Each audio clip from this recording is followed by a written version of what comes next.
And to the 4th Annual Women in Tech Festival, the League of Extraordinary Women. We're so excited to have you all here today. During these 2 days, we have gathered over 50 women and men who are here to inspire you, to empower you, and to provide you with some great advice for your next steps in your journey. And today specifically, we're celebrating female entrepreneurship. We have 10 female founders that are going to take the stage in a very moment. But before I officially kick off, I do have a couple of housekeeping items that I want to mention. Number one, we do want to provide you with the best networking experience here at the festival. So we have chosen to collaborate with Brella. Visit app.brella.io or download their mobile app. Use the joint event code SVFWIT18. And when you sign up, you'll be able to see other festival attendees here today and book one-on-one meetings with them and make connections. Who knows? You might find your investor, mentor, customer, or a new friend. Number two, we do have a demo hall. We have over 27 companies there. Startups, corporates, nonprofits, we're all here to support you. So make sure to take the time to go and speak with every one of them. Number three, we will have great panel discussions during these 2 days. And after every panel, we do have 10 minutes of Q&A. So there will be 2 standing mics stationed here on the side of the venue. So make sure to line up there and ask questions. And number 4, we are actually live streaming the festival thanks to our media partner, BFast TV. Hi, everyone. Thanks for tuning in. And share it with your friends and family at home. And finally, we want you to share your favorite quotes, your beautiful selfies. Use the hashtag SVFWIT18, and we'll make sure to repost and reshare. Now, I'd like to invite to the stage our incredible leader and one of the strongest women I know, our CEO and President, Denyse Cardozo.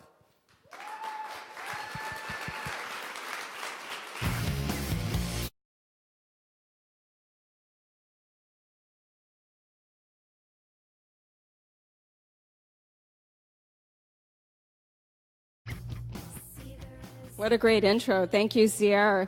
And thanks so much for all of you for coming here. And welcome to our 2018 Women in Tech Festival, the League of Extraordinary Women. This is the 4th year we have actually done this event. And every year, I'm really honored to be up here and welcome all of you to our event. And to all of you who support this initiative. You really are all extraordinary. Silicon Valley Forum is a nonprofit organization, and we have been around for 35 years. In fact, this year is our birthday. So happy birthday to Silicon Valley Forum. Thank you, thank you. And what we do really is we create content and organize over 70 events per year. We organize events and conferences on the latest tech trends, as well as events like this, the Women in Tech Festival, which has really always been something that is very dear to my heart. And to that end, it's always a really great feeling to do something that you really love to do, and this is one of them. And then when people like you to show up and support this initiative, that's really special, so thank you. So, of course, we couldn't do what we do without the support of many amazing people and partner companies along the way. And very importantly, all of you here today in the audience. Every time you show up to one of our programs and support it, like this one here today, it means that we can continue to do the work that we do. Today, we have 10 badass female founders battling out for the win. So let's have some fun today. Yeah.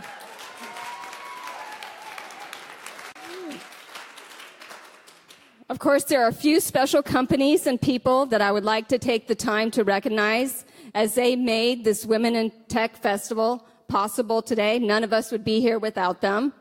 So really, let's show them that we mean business by giving them a great round of applause when I call out their names or their company names.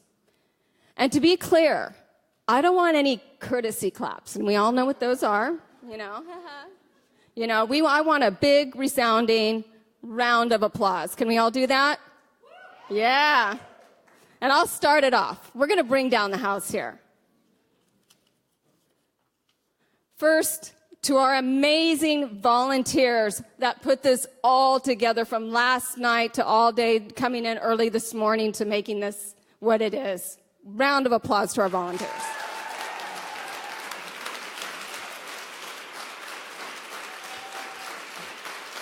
Yeah.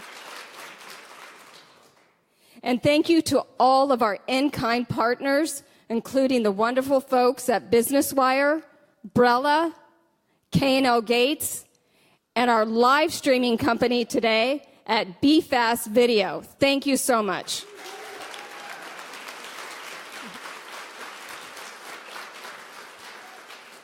Thanks so much to our silver sponsors, Cognizant, coming all the way out here from New Jersey to support this initiative. Are you in the audience, Cognizant people? Yeah.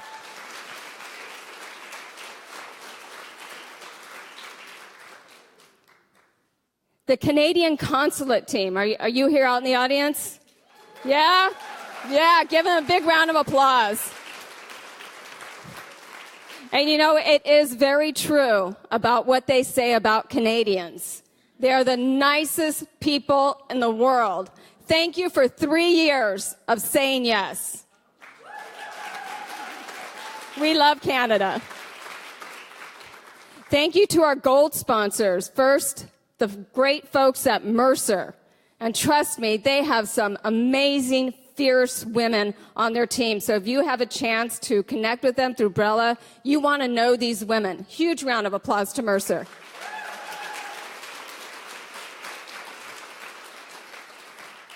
Accenture folks in the audience? Is Tim Wagner in the audience? Raise your hand if Tim Wagner's here. Tim Wagner in the audience. Okay, so Accenture has been a longtime partner of our organization and of the Women in Tech Festival. So thank you for your help every year. My special shout out to Tim Wagner is this. This is a guy who always answers any question I have with, how can I help you? Just like that. How simple. He is a true champion of women's rights and a male ally every woman here wants to know. So Tim, thank you. And you will probably be receiving a couple hundred LinkedIn requests from women. It's not Tinder, but good start, I would say. Yeah. So thank you. Thank you to the team at Accenture.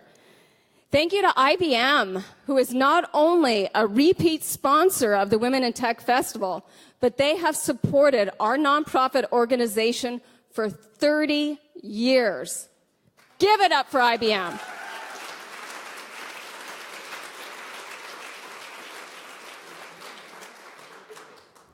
And last but not least, for 3 years, our platinum sponsor, our partner in crime in this Women in Tech Festival, is the wonderful folks at Microsoft.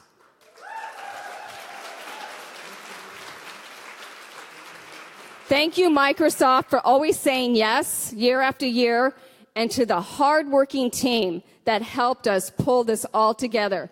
Special shout out to Yesenia Alvarez. I know that you might be watching us via live stream. She just had twins. And Vanessa Diaz, who stepped in and stepped up. Thank you, wonderful ladies, for helping.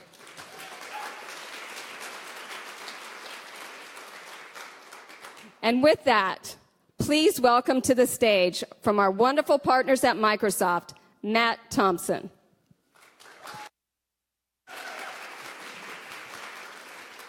Thank you, Denyse.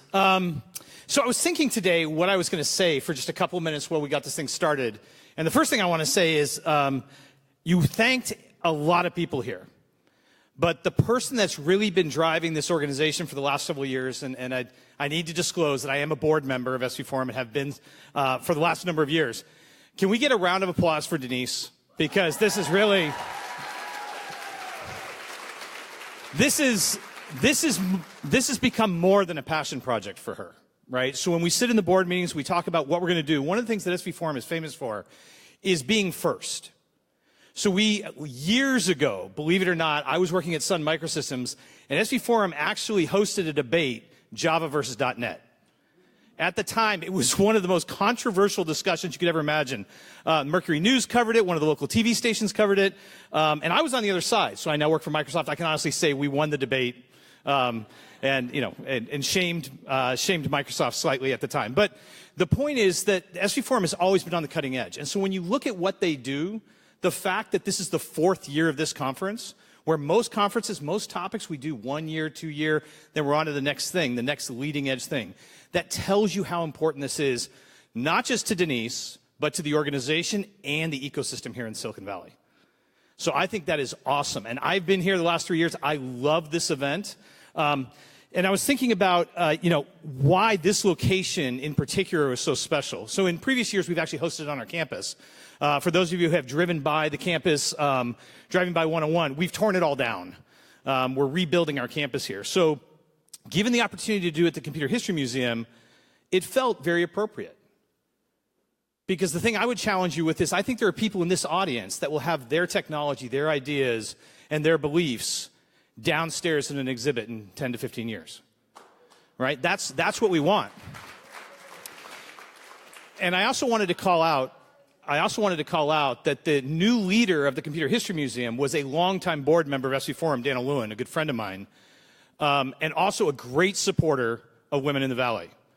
So for those of you who want to reach out to Daniel, he is now the president of the Computer History Museum, one of the best connected people in Silicon Valley. Don't tell him I sent you to him, but a great person to know. So if you want another contact, that's another person to reach out to. And just finishing, I was doing an interview recently, and somebody asked me why I've been such a staunch supporter of diversity in the workplace.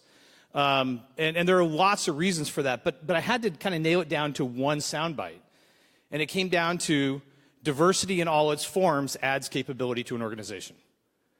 So I run a very large and diverse organization responsible for looking after developers of all types, from students to startups to enterprise devs, to IT pros, to devs in our ISV ecosystem. And one of the things that we noticed very early on was that if we can't match the diversity that we're experiencing outside, then we can't speak to them. We can't teach them. We can't help them. And so I've tried to build an organization that reflects the external ecosystem. And so when I look at you out there, I'm probably the wrong person on stage to be standing here. And if we had Yesenia, if she hadn't had twins, she might be standing here instead. But I want to thank you. I want to thank you for being here. I want to thank you for the support you've given to SV Forum, because it is an absolutely fantastic organization. The next couple of days, I think, are going to be absolutely incredible. And I'll just echo one thing that was said earlier, is that the connections you make over these 2 days are probably going to be the single most valuable things that you do. Spend the time, talk to people, get to know them, understand where you guys can connect, because I think that'll be awesome. It's going to be a great 2 days. Thank you guys very much.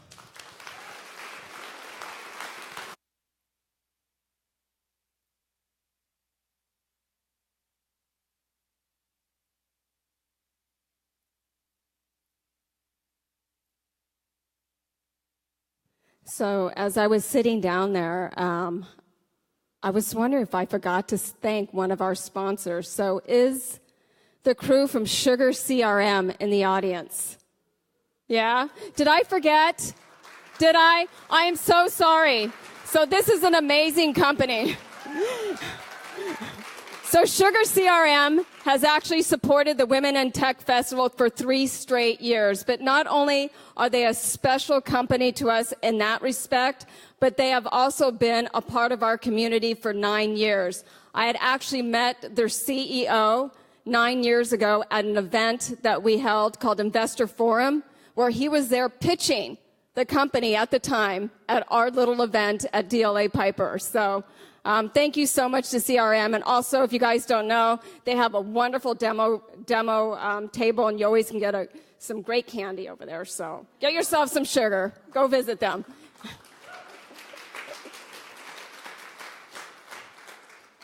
I'm also happy to welcome up to the stage our opening keynote.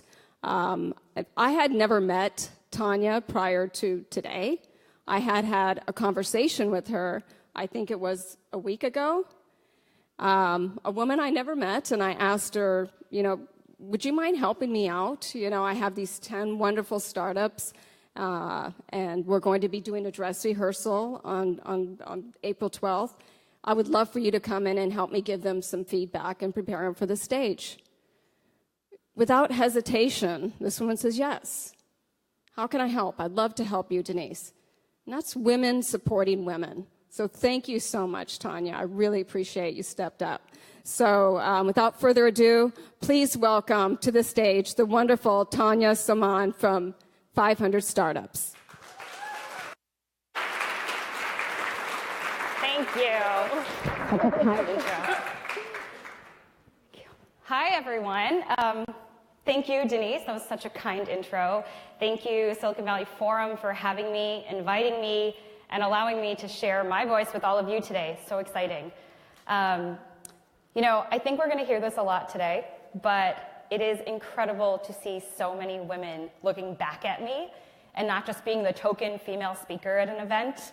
This is really incredible, and I could get used to tech pro levels being this low. So thank you for having me. My name is Tanya Soman. I am a venture partner at 500 Startups. We are a global seed fund and seed program. So over the past 4 years, I have seen about 15 cohorts at 500 from beginning to end. Each of these cohorts have had about 40 companies in them on average. I support over 50 portfolio companies, led about 20 deals, but I think the most interesting piece of it is that I've seen over 1,000 companies from all over the world pitch. Now, the thing I've seen most is founders struggling with early stage fundraising. And I'm sure, look at all the nodding heads here. I'm sure many of you can agree with that. So on behalf of VCs, I want to apologize. We don't mean to be that difficult. But with the struggle, I've also seen founders that have an amazing team, an amazing product, really promising revenue. And these companies get passed on all the time. I think a lot of it has to do with a lack of diversity and perspective when these decisions are being made. So that's what I want to talk to you guys about today and why women's perspective matters. When I was coming up with what to call this talk and presentation, I thought maybe it should be why women's perspective matters. And then I thought about you and realized all of you already know that our perspective matters. But that's why we're here. But what I think we don't talk about as much are the day-to-day interactions that kind of reiterate glossing over the female perspective. And it's something that I experience in my day-to-day, and I'm sure each of you as well. So I want to talk about that through the lens of a woman in venture in Silicon Valley. So let me tell you a little bit more about me. My investment thesis focuses on retail, beauty, and fashion verticals. Conveniently, these are things I also live for, so love what I'm doing. About 4 years ago, 3.5 years ago, we were looking at applications for our upcoming cohort at 500. We had consensus around passing on a company that was in the beauty space. So this company is a secondary marketplace for used or pre-owned makeup. Now, I know your first thought is pink eye, right? But these founders had an amazing product, beautifully designed. They knew exactly who their customer was, and they had really promising revenue milking it from Gen Z. So I looked around the room, and I saw a bunch of men who were confused about why this company is impressive to me. I will note, it's pretty rare. We do have a pretty good distribution of male to female ratio at 500, but it's also rare to find anyone in VC who cares about makeup as much as I do. So, I knew young girls love spending a lot of money, mom and dad's money, on exclusive makeup releases, right? I mean, this is how Kylie Jenner is making her fortunes. She gets it. So I thought about this. I looked at the room and I said, okay, these are people who would never be the customer. They are never going to understand the solution that these founders have built a product for. So I fought for the investment, and for the investment for the company and for admittance into the 500 Startups program. Fast forward 4 months later. This company is at $1 million run rate. They're growing faster than ever, and they're one of the top performing companies by the time Demo Day came around. Amazing. How did I know that there were people crazy enough out there to buy a $100 used lipstick? It's because I was a customer myself. I'm a consumer. I'm on social media. I'm up to date with the trends. And what I realized there was that it was my perspective that gave us the opportunity and to win the deal. I will note they do sanitize the makeup, so it's not just people who are okay with buying dirty makeup. That's their secret sauce. It's clean. So, I think the important takeaway there for me was that empathy played such a big role in that entire conversation and in that relationship that us as investors had with these founders. They're 2 female founders. They built a defensible business. No one else was doing this. Amazon and eBay couldn't. They had positive unit economics. They were growing, and they were checking all the boxes that a seed stage company looking for funding needed to check. So what was the problem? People couldn't understand what they were solving. They couldn't empathize with them as founders. And that's kind of where I had my aha moment. And I realized, how many other companies out there are like this, that are facing the same problem, this disconnect. And that's when I committed to being in venture and being part of the solution on the other side of the table. So I started to dig deeper into the vertical. I knew I wanted to learn more about the beauty tech, fashion tech, and retail tech space. What did I find? I found so many founders building a number of companies, but not as many checks were going to them. And I couldn't understand why. Let's look at some of these numbers. Last year, 2% of VC dollars went to female founders. That is from a whopping $62 billion in investment. It's a very small percentage. 4.4% of VC deals were women-founded companies. Now, the reason I point that out is because it is the highest number it's been since 2006. So, we hear about a lot of success stories, but when I was looking at the numbers, we still have such a long way to go. I wanted to find out what other issues were at the root of this problem. So I saw 8% of partners at top VC funds are women. There was the issue. Women's perspectives didn't have a seat on either side of the table, so they were missing this entirely. So investors are people, right? At the end of the day, they are hearing from founders that they can or cannot empathize with. And you want to empathize with people, or you tend to empathize with people who look like you. And there was the issue. Now, this disconnect doesn't only happen with founders pitching investors. And I think that's the part where I think is very interesting. It also happens to VCs. Think about it. If we only have 8% of partners that are women at top funds, female founders aren't pitching investors that they can relate to, that they can empathize with, right? So, okay, easy solution here. Just add women to the team, right? They'll look at the deals and they'll understand the problem. But the major issue is actually getting women there. A few months back, I met with a partner at a top fund, and I was basically looking for, a little bit more insight and advice on what a career trajectory looked like in venture capital. We've all taken these meetings. You kind of have low expectations. There's no golden answer for what to do or how to talk or anything like that. So bar was pretty low. It was through a warm intro. To my surprise, this partner had a lot of advice for me. He had a lot of advice, and he was very sure about all of it. So two pieces that he shared with me really stuck with me, and I'm going to share them with you. First piece, he told me that I didn't actually want a career in VC because I probably didn't know what a real day in venture looked like. And the second piece was that I was too young to think about a career in venture. And before I could interrupt to explain myself, he told me I wasn't off by a few years, I was off by a few decades. I know, fuck that guy. Like, still makes me so mad. Thank you. So, I'll be honest, I was in shock.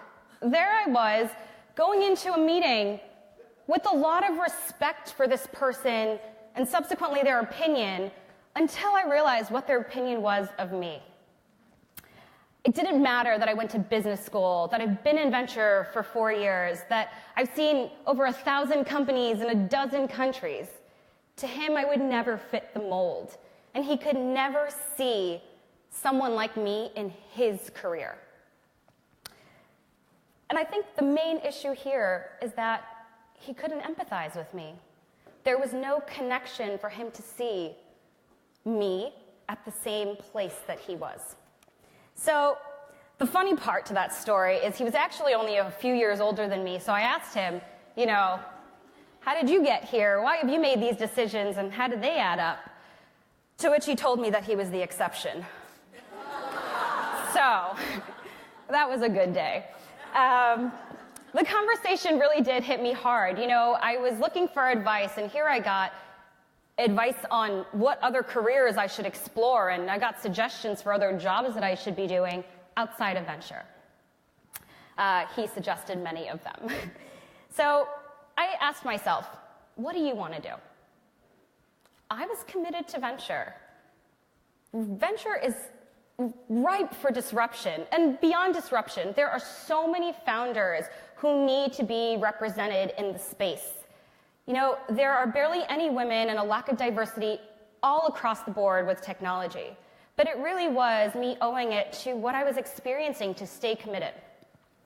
So after the meeting, I did a little bit more research, and I saw that on their investment team, there wasn't a single woman. And it all made sense to me.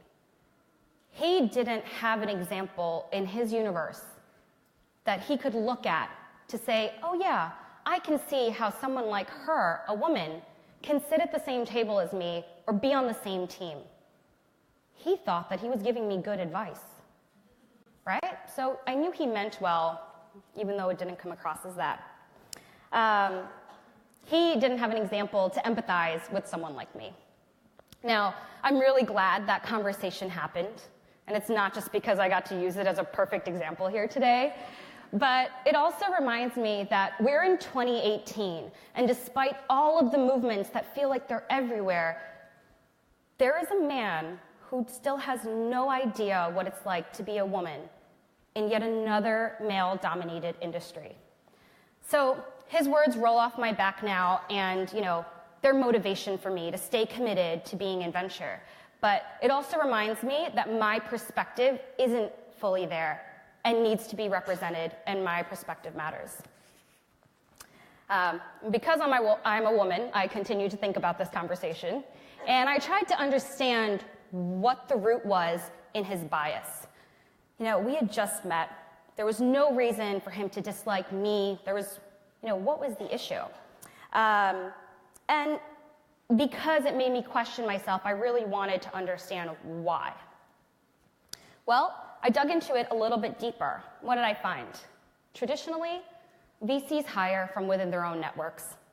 They hire from their friends, from their colleagues, from college alumni. And the fact is, a lot of people don't have access to those connections. But they also say you need an operational background or you need an engineering background. I was operational before 500, but by no means was I on a rocket ship. I'm pretty sure all the startups I worked at are dead now. And, despite my immigrant Indian parents keeping their fingers crossed for basically my whole life, I am not technical either. So, on paper, the opportunity to be in VC would never cross my path. And the fact is, when you look into who makes up the industry, none of these, not none, there are the highlights, most of the people don't fit this mold. Richard Kirby published a report called Who is a VC a while ago. And in it, he calls out exceptions, like Bill Gurley, Fred Wilson, Michael Moritz, who prove that these prerequisites are not necessary for being successful in the industry. I truly believe if there was a woman on that investment team, my conversation with that partner would have gone very differently, and he would have been able to empathize with me. So why is it important? Women's perspectives are more than just about disrupting the space. But when we are inclusive of other perspectives, women's perspectives, we do better with performance, with accomplishments, and we make more money with diversity of thought. So it's not just about doing what's right, but it's also about doing what's good for business, and we are all in the business of making money, right? So, it's really important from many different angles as to why we need to be included. So, I think all of us are very fortunate to be here today, to be surrounded by so many women that are investors, founders, partners, influencers, mentors. And I want us to be able to take full advantage of that. So today, I'd love for all of us to be a little bit more empathetic when we are having these conversations with one another. How can we do this? How can we do this today, tomorrow, and for the days after that? Well, I have 2 tips. So the first is ask. Throughout your conversations today, ask how you can be helpful. I look at a room full of women who can make tomorrow far better than today by just doing a little bit more. Sheryl Sandberg says that it's not her generation who's going to change this. But I actually believe that this is a team effort. Everyone in this room has something unique and valuable that they can add to someone else here. Whether it's extending your network and making an introduction, or something as straightforward as writing a check, which not everyone can do. You don't even need to know about startups. You can help with specific skills, like accounting or legal, finance, coding, you name it. But never underestimate the power of an individual action. My second tip. With every ask comes a no. So don't be discouraged. Women make up 50% of the population. We make 85% of purchasing decisions. So our perspective matters 100% of the time. When you find that person who doesn't believe in the startup that you're building, or in my case, the career that you've chosen, that's okay. Don't be discouraged. Because every no that you get brings you one step closer to getting the yes or getting the support that you need. So in reality, it is a positive.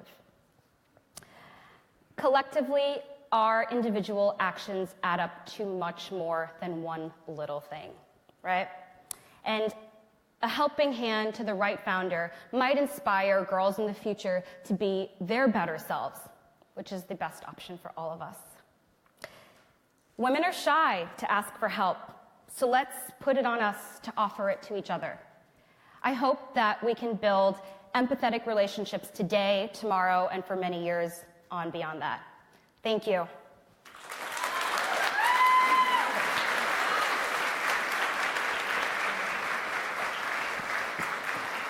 All right. Thank you, Tanya.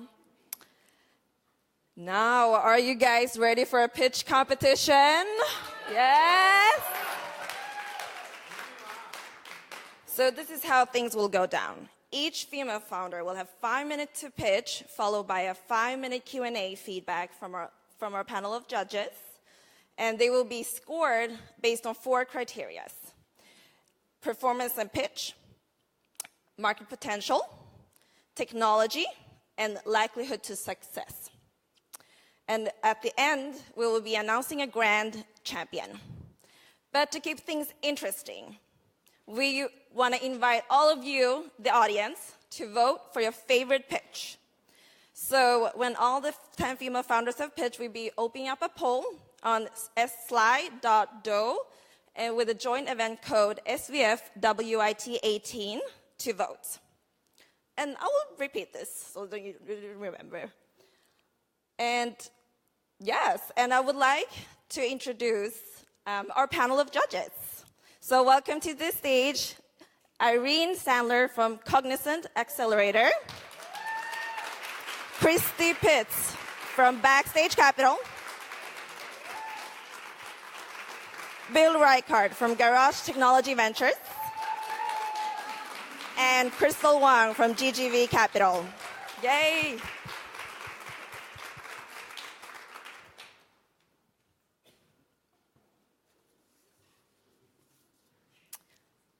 Now, I would like our judges to introduce yourselves. So maybe we should start with Irene.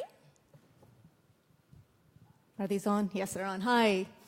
My name is Irene Sandler, and I did my first startup in 1995, so I'm really old. I did get to the right decade. So I work for Cognizant Technology Solutions now, huge consulting, IT and business consulting company, and we see a lot of internal incubation programs come our way, and we run our own. So I'm really excited to see what we have here. Thanks. Am I on? I'm on.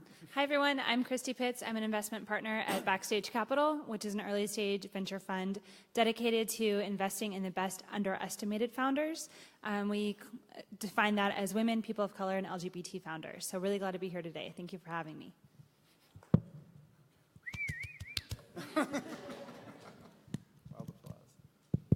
Hi. Well, first of all, I got to thank Denyse and Reichert for adding some diversity to the panel. Appreciate that.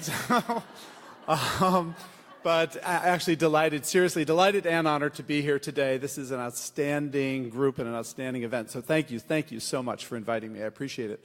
My name is Bill Reichert, and I'm Managing Director of Garage Technology Ventures. Garage is a seed and early stage venture capital firm focused on finding brilliant entrepreneurs, 2 guys in a garage or 2 gals in a garage, or a guy and a gal and a dog, whatever the case may be. So we've invested in something over 150 companies over the years. Our most famous investment actually was Pandora, and to the Pandora Media. To Tanya's point, we were not the target audience, and that was an important aspect of being a VC. Is understanding the diversity of perspective. So we've tried to add that to our process as well. But thank you for letting me be here.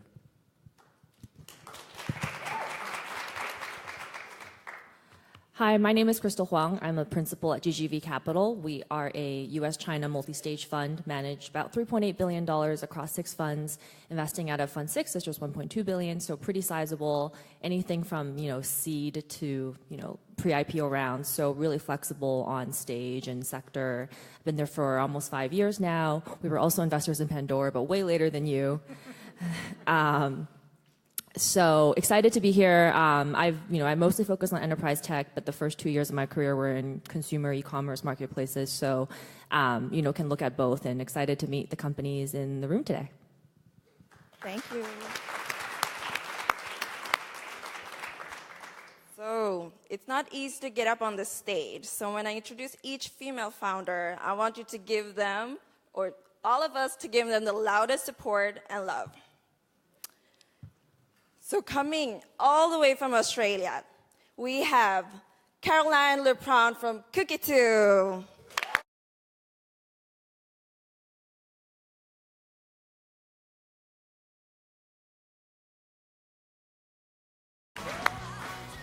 Hi, my name is Caroline, and I'm the co-founder of Cookie2, a marketplace for commercial kitchen space.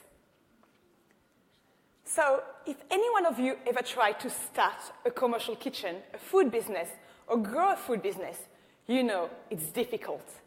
First, you have to find a great location. And after, you have to sign a 2 to 5 year lease, and you get locked in that. And when you have a kitchen, you can usually only using 50% of the time. what we think is the solution is cloud kitchen. So we have this great cafe in Sydney. They do great breakfast, great lunch, but they close at 3 p.m. every day.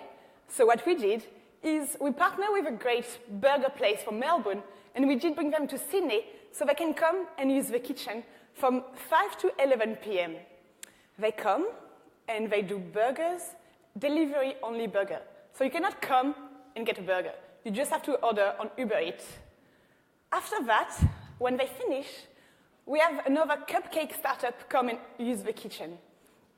They bake all night and they can deliver at markets, restaurants, and cafes the day after. There is 15 million cafes and restaurants worldwide. Our kitchen on our platform make an average 17,000 in extra revenue per year.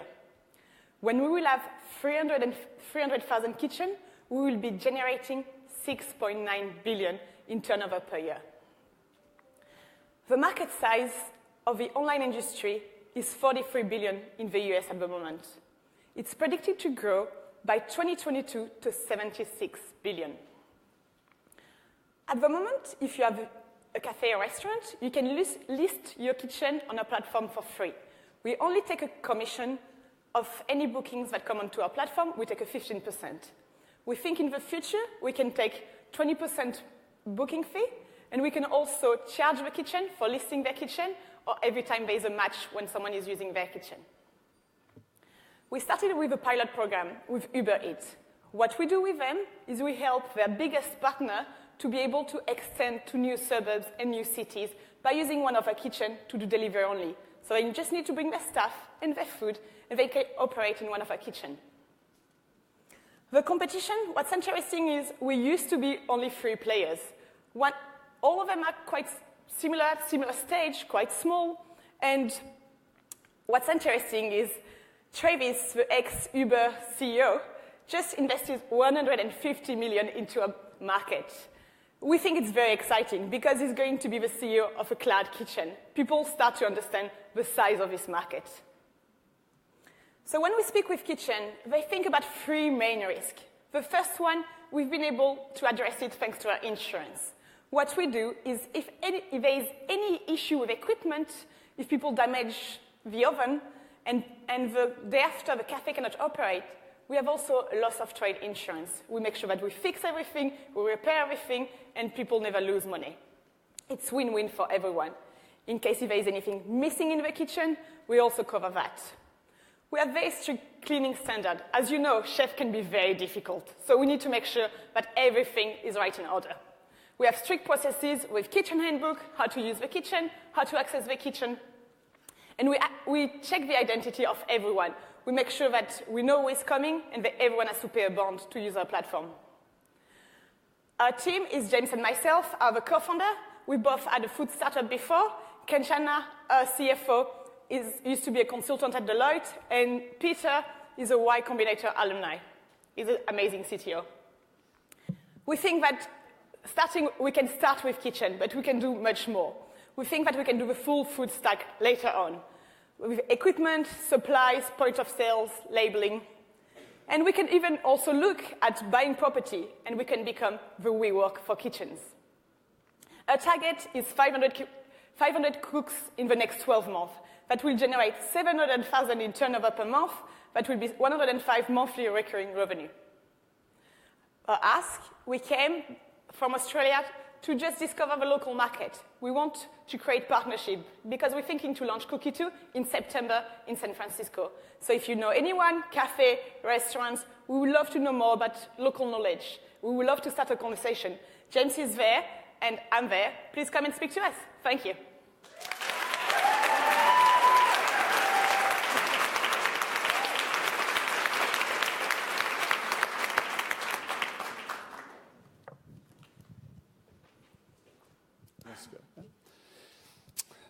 Caroline, that was great. And it's always hard to be the first one up, and you did a great job, you came up here all the way from Australia.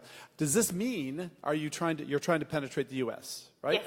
So, are you done with Australia? I mean, No. with 75 kitchens, you're all done? No. We're not done. So at the Okay. moment, we're speaking with a lot of people to know if we should even continue in Australia because it's a very small market.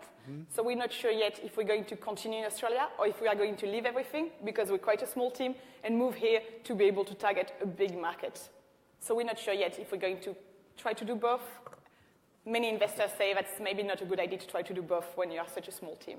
Yeah, as well as feedback, right? Yeah. So my sense, and maybe I'm wrong, my sense is that this happened before there were apps like yours, right? I mean, so people have been trying to figure out how to share commercial kitchens Yes. for a long time. Yeah. So that's not new. So what's the breakthrough that makes your approach to it so much better than the way people are doing it now? Yeah, so you can come on a platform and you can just book a kitchen on demand whenever you need it. So you don't need to just have an agreement with someone to come for 20 hours every week and you pay a fixed rate. You can just come and say, next week I need a kitchen for 5 hours in Menlo Park, but the week after I need 8 hours or a full week inside of San Francisco. And the week after, I need a kitchen in New York. Okay, so it's the ad hoc use. It's very ad hoc. It's not long-term use. It's more ad hoc. The good thing is you can do everything. So many of our clients are doing long-term lease, but we're also able to share the kitchen. So usually people struggle to have few people inside of one kitchen. It's difficult to manage. You need to know who is coming in, who is coming out. You need to receive the money. You need to make sure that the kitchen is clean. So we provide everything from like a check-in app to make sure that they take picture. We can have sensor in the kitchen to make sure that they don't leave the fridge open. So we provide much more than just paying for a space. So I have a follow-on question then to that. Yes. I come from Portland, and that's where I live now, and we have a phenomenon called food pods, Yeah. where for very little money you can attach a propane tank and make all sorts of very unusual foods. Have you thought about how this would compete? It seems like it's a fairly good substitute to this problem of ad hocness that you're solving for, and maybe kind of, it doesn't solve for the underutilization of existing commercial kitchens, but it certainly solves for part of the equation. Are there other substitutes that you've looked at that could potentially eat into the proposed target audience? So what Food Pods does? Food pods, they're basically little carts that are portable, and Okay. a food pod cart. I don't know, does anybody know food pods? Is this just a Portland thing? No, you guys watch Portlandia? It sounds amazing. Yeah. So basically, you just have a little small room on wheels, and if all you're making is cupcakes, all you have is an oven. Yeah. And so there's a lot of kind of solutions for like low cost, right? Yeah. It's and a lot of these turn into restaurants. Mm-hmm. There's restaurants sharing. A lot of that happens in Portland as well. So how? I guess my question, to be a little more succinct, is.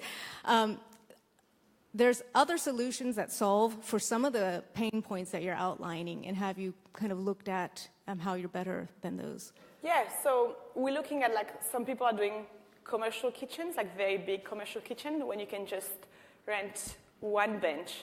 The issue with that is like you have to be very strict about like you only can use 1 meter by 1 meter. You pay by the number of person who is coming using the kitchen. You pay by the number of shelf. You pay by everything. So if you want to start a small business, but you need to make 500 meal box every Tuesday and Sunday, it's very difficult in a very small space to make 500 meal box. As like when you rent one of our kitchen, you rent the full kitchen. The kitchen is just for you, for the number of hours that you rent it. So the space is big, the price is low, and you're really helping them. And as soon as they grow, they usually get their own kitchen, and they ask us to rent out the kitchen to other food businesses when they're not using it. So it's elastic for those who grow. Okay. Can you talk a little bit about just market opportunity, right? And on that note, sort of who the target customer is, right? Because it's not yet clear if it's ad hoc, then you're not running like a long-term food service business. Is it for dinner parties? Is it one-off? Like how many people in the world have that kind of kitchen rental need? Yeah, that's very interesting. So as I said before, as Travis is doing, we're doing cloud kitchen. The main thing about cloud kitchen is working with Deliveroo. You don't have Deliveroo, Uber Eats, for example. So everyone was a very famous burger place, for example, in Palo Alto. If they want to sell in San Francisco, it's very difficult because you cannot just put a burger inside of a car and make sure that it's good in San Francisco. So they can use one of our kitchen in San Francisco to be able to cook and deliver. the delivery market, online delivery market, is huge, and it's just growing. And people want to be able to expand very quick and very efficient and not spend too much money to grow. And this market is very big. And after, we think that the future of food is changing, and there's a lot of people that want to be involved and start creating some specific dinner box, lunch box, and this market is exploding as well. And we have a lot of people coming into our kitchen twice a week for 8 hours every time, and they're coming and using our kitchen. Thank you, Caroline. Thank you.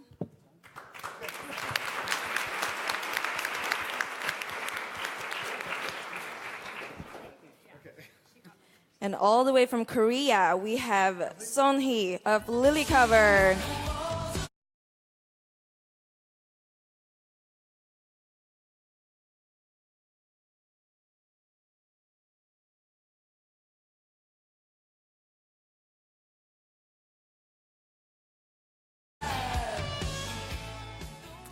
Hi, I'm Sonia, CEO of Lily Cover. Lily Cover, start? Yes. Hi, I'm Sonia, CEO of Lily Cover. Lily Cover makes beauty total solution for smart skincare by oneself. This service is to connect handheld device and mobile application. Everyone wants to, finally users can diagnose their skin and give massage and manage the look whenever and wherever it is. Everyone wants to be beautiful with a healthy skin, but we have no time and money to visit the dermatologist regularly. In last year, the global beauty device market has valued more than 50 trillion. Every year, it goes bigger and bigger with the rate of growth with about 19%. So huge market. As you know, in the market, there are lots of massage device or diagnosis device, but these products offer the limited function. So it is not enough to do complicated skincare. This is a Lily Cover solution. We have 3-step total solution. The first is diverse dimension skin diagnosis with our own developed camera and sensor. The second is in real-time skincare. The third is massage function to regenerate the skin based on atmospheric pressure plasma technology. Furthermore, we have a goal to give motivation to users for more healthy and beautiful skin always. Actually, Lily Cover cooperated close with the dermatologist and developed our own algorithm. It can analyze skin status, such as pore and wrinkles and redness, and give information, visual information like this. And one more thing, we offer the meaningful information and skincare tip with the different sporty skin type. This is the result to use our device for 6 weeks every day in 10 minutes. We found out skin tightening effectiveness. We already confirmed not only acne scar, but also atopic dermatitis can treat and know the effectiveness. We already confirmed accurate and safety. We are targeting women in their 30s to 50s who have purchasing power and economic decision, and challenge the global market in the Vietnam and China and Korea. This is our competitor analysis. These products offer the limited function. Compare these products, Lily Cover suggests highly developed function. We make revenue our device selling with the application, and we will extend the business model through mobile application. Lily Cover set the goal to the global market. In the many world contests, we got credited for the technology, and last year, we are funded from Silicon Valley and founded the Delaware Corporation for global networking. And also, we have global networking. We have pre-order from Vietnam and China and Korea in skincare shop range about $1 million. We already funded from Thompson as a seed round. Now we want to raising $2 million. My background is computer engineering, and I worked in edge electronics as a software engineer. and also worked in General University Hospital as clinical trial team leader for 10 years. At the time, I saw the possibility to offer the personalized service and organize my team. In America, make team for hardware and firmware. In Korea, make team for planning and software and management. To speak more, our team composed with dermatologist and medical engineer expert and marketing expert in BOA, BOD, and CFO. We focus that the healthy skin has influenced on the confidence, not just to treatment. Not to cover and conceal for the beauty, Lily Cover think of the way to draw the inner beauty that everyone has. Thank you for listening.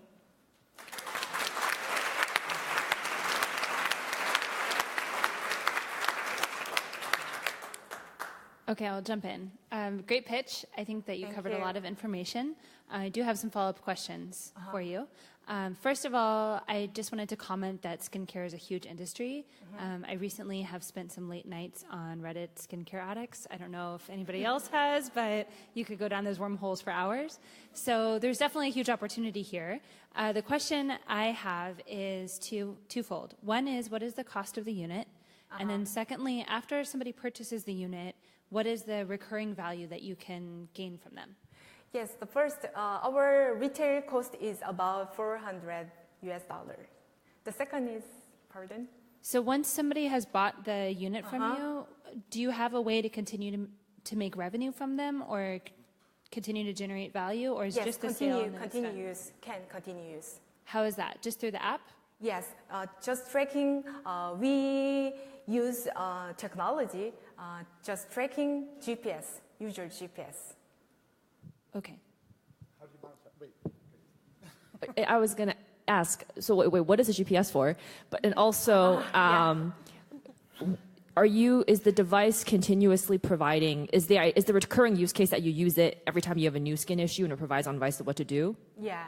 We provide temperature and humidity balance or UV index, always. And the GPS? GPS is based on located, yes. And why is that valuable? Valuable? Why is location valuable? Yes, as you know, our skin's healthy index is affected to our surrounding circumstances. Yeah. So what are the types of advice that you might provide? Say I have like a terrible breakout. What would this tell me to do? Pardon? Say I have a really bad skin problem. What would it tell me to do? Yes, for example, outside UV index right now is just 7. Our device with connecting our app recommend to you, you had better just rubbing the sunscreen right now over the SPF 13. Yeah, right, in this here. Is this advice offered on a subscription basis or it comes? Yes, from now we can provide for just for using it, but we want to business model extend. We exchange our program for using a subscription. Yeah. Okay, so you're going to move into some sort of subscription, but you're not there yet. Yes, right. So, clarify. Where are you now? How many have you sold? What's your traction? Did I miss that in the slides? Have you sold these yet, or are they on beta, Yes, or where are you? We already pre-order. You did a Kickstart? No. Is that? No. No? Just they want to buy our product. On your website, Yeah. you have pre-orders. Yep, to seeing my pitching and our product. How many pre-orders do you have? Yes, about $1 million. Wow. Yes. Okay. Yes. Did you tell us that? Yes. Oh, she did. Okay. I'm sorry. Okay. Yes, we already got pre-order from Vietnam Okay. and China and Okay. Korea. I'm sorry. Did shop. she say whether she's shipping yet or not? Did you hear? Okay. Investor. You're not Yeah. shipping. Wait, you're not shipping yet. Yes, not yet. But, Not yet, okay. But until in 2 months, we can revenue. Okay, so how many people have tried this so far? Yes, we already have 1,000 skin type team learning. So you've had 1,000 different people try it? Yes, different people in Okay. Vietnam and US and Korea. Okay, I heard that part. Okay, sorry. Time. So are we out? We're all out? The last, well, okay. Okay. Thank you, never mind. Investors, thank you.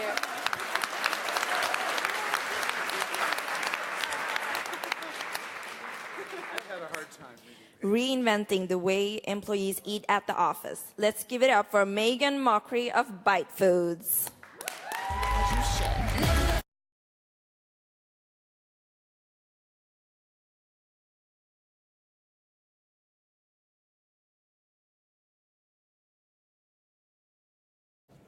Hello. My name is Megan Mockery, and I am the co-founder and CEO of Byte.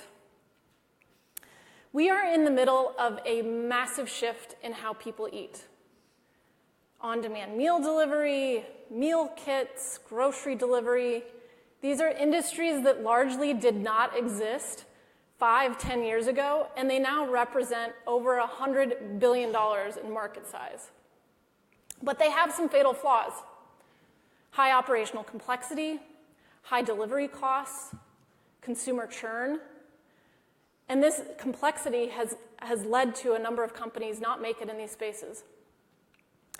Byte solves this. We embed unattended storefronts in commercial spaces, not only providing consumers with effortless access to fresh food, but with enterprises, offering enterprises a low-cost and completely turnkey fresh food as a service. We have operational predictability, low delivery costs, net negative churn, and what we like to call as line-of-sight marketing, since our storefronts are literally feet away from where people are spending large amounts of time. So here's how it works. This is our unattended storefront, our smart fridge. With the swipe of a credit card, the fridge unlocks, transporting you to a normal retail experience. Open shelving means you can actually pick up a salad, look at the ingredients, look at the quality, put it back, grab your Blue Bottle iced coffee and a yogurt parfait, close the door, and that's it. Our proprietary technology automatically knows what was removed from that fridge and automatically charges the customer. And Byte is powered by technology at every layer. Our smart fridges give us real-time data on everything from transactions to inventory to spoilage, down to the level of detail of how long every item in every one of our fridges has sat on the shelf. And it's that data that feeds into our platform, allowing us to use algorithms to automate the assortment at every location. It allows us to give enterprises a really flexible way on how and if they want to subsidize food. So for instance, one of our clients, Tesla, subsidizes their food by 30% between 6 p.m. and 6 a.m. to support the graveyard shift. We've built an efficient, predictable fulfillment system, and we lean on third parties to do the food, the warehousing, and the logistics. And this model is scalable. We can now enter new geographic markets in a very asset-light and capital-efficient manner. And these partners already have a national footprint that we can step into. And I'm really proud to say that in under 3 years, we have over 500 fridges in market with several hundred clients. We work with folks like Kaiser and Sutter Health, with Cisco and Gilead. We even have fridges that are serving the prison guards at San Quentin Prison and Folsom Prison. And for the first time, they have 24/7 access to high-quality fresh food. And we've been growing like a weed. We did $2.3 million in revenue in 2016. We nearly tripled our sales last year, hitting $6.4 million in revenue, and we're already exceeding plan and expect to hit $10 million in sales this year. We have a very strong business and technical team behind us. 3 out of 4 of us are prior founders in the food and tech space. And we're just getting started. So later this year, we'll actually be launching a few efforts that will allow us to continue to maximize same-store sales. A consumer app will allow us to layer in things like loyalty programs and contactless payment, pre-ordering. And of course, we're getting much more intelligent about how we're using the data and the fact that we know how long that salad sat on that shelf. And we can layer that into dynamic programmatic pricing. And then last, but certainly not least, is computer vision. Computer vision will allow us to extend the current capabilities to longer shelf life products like snacks and drinks, and have an appended pantry next to every smart fridge in market. So today officially kicks off our Series A. We're raising a $7 million round, primarily to invest in the technology, but also to open 2 new geographies. But my ask to all of you, you all work in a workplace, and if you're tired of the food there, come look to Byte, because we'd love to be working with you. Thank you.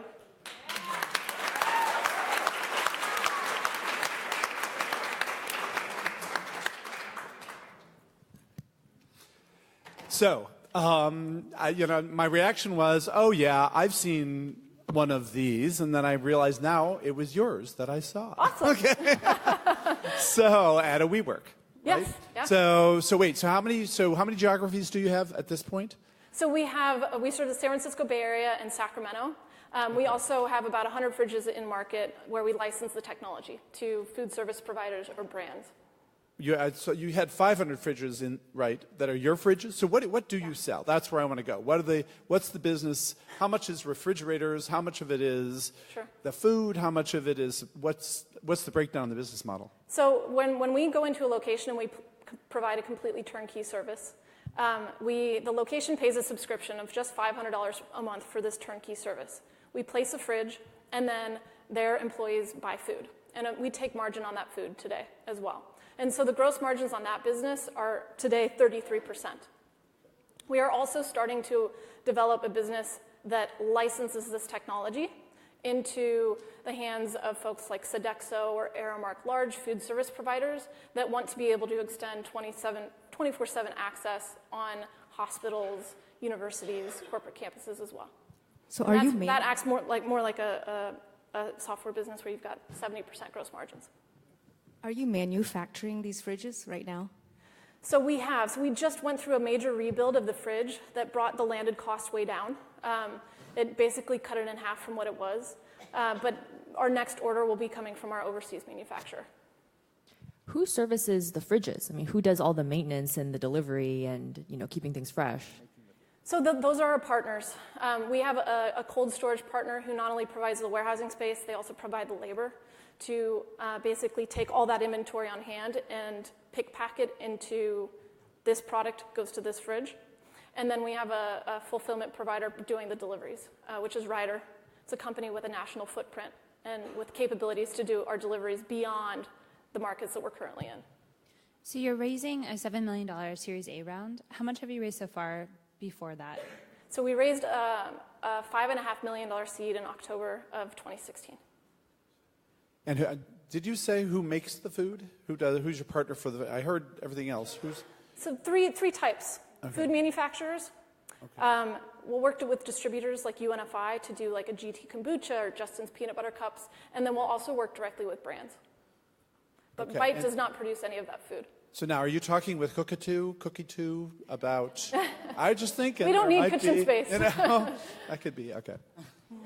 How much of the business do you think will be like licensing the technology versus going direct to an employer? It's a fantastic question. Over the next 2 years, we envision tens of thousands of fridges in the market with different brands using the Byte platform, because ultimately we are the platform for fresh. Over the next 2 years, we will expedite that go-to-market by going direct, but 2 and 3 years out, we fully expect the licensing business to start eclipsing that side. Last question. Do you bear inventory risk, or who is responsible for the food and the spoilage and so on? Sometimes. So in 75% of the instances, we bear the risk of spoilage, but that's a big piece of the benefit of our platform is that we have the data to really proactively manage that and not have it be a meaningful piece of the business. And does it have to be healthy food? Can it be fresh, bad food? Well, we do have molasses cookies, but they're all clean ingredients. So that is our promise. But the serious question is what diversity and how does that get selected? And I assume that's a partnership relation. I mean, that's a relationship with the company that puts the refrigerator in terms of how they want to It is. I would say 99% of clients want it to be completely hands-off. We hit breakfast, lunch, dinner, snacks, and drinks. And so within that small fridge, you really hit all day parts of eating. And I assume you're adjusting over time, et cetera, Exactly. right? That's where the data comes into play. And customizing per site. Exactly. Okay. Thank you, Megan. Thank you.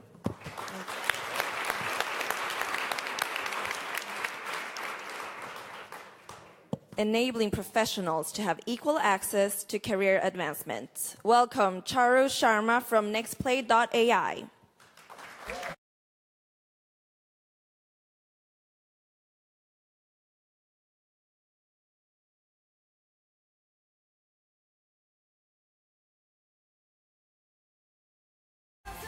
Feels like the Oscars. Just like. Hopefully the right person will get the award here. We're NextPlay. We help companies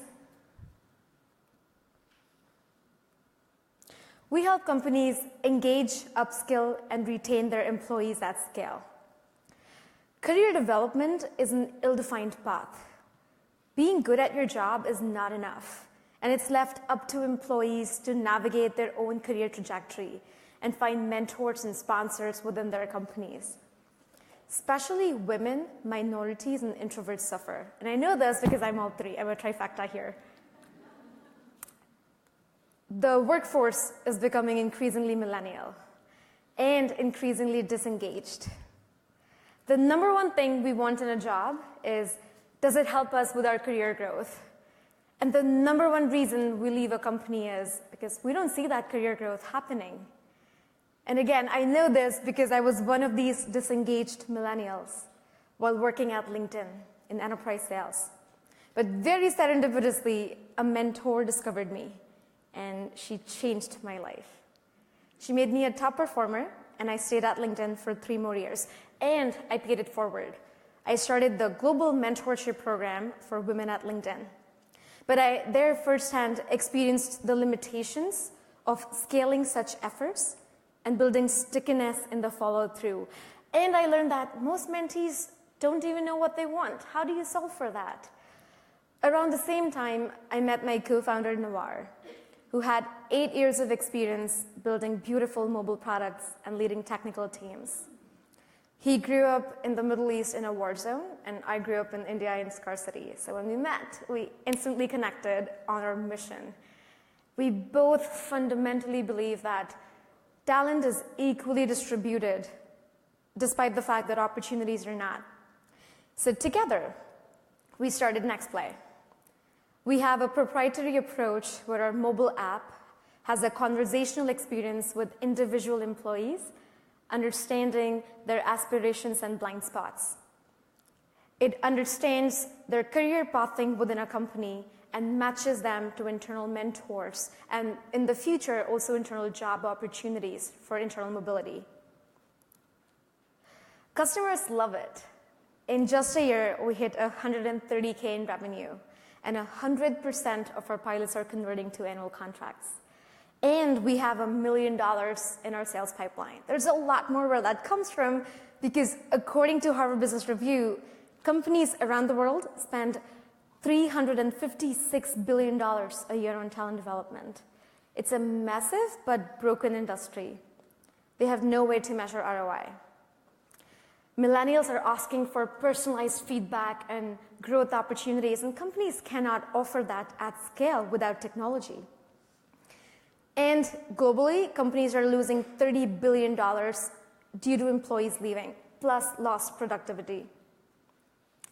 But now, for the first time ever, there is a tool built for end users and not for HR. We make career growth easy, effortless, and fun. We help the users visualize their career paths in a gamified way. And we match them to mentors, not just based on what they tell us, but also based on the blind spots we perceive from their ongoing behavior. On top of that, we understand that most mentees don't know how to navigate this, and there are a lot of first-time mentors. So we send them intelligent nudges, reminders, and education on their smartphones and their Slack, which is tailored to the individual and their blind spots and goals.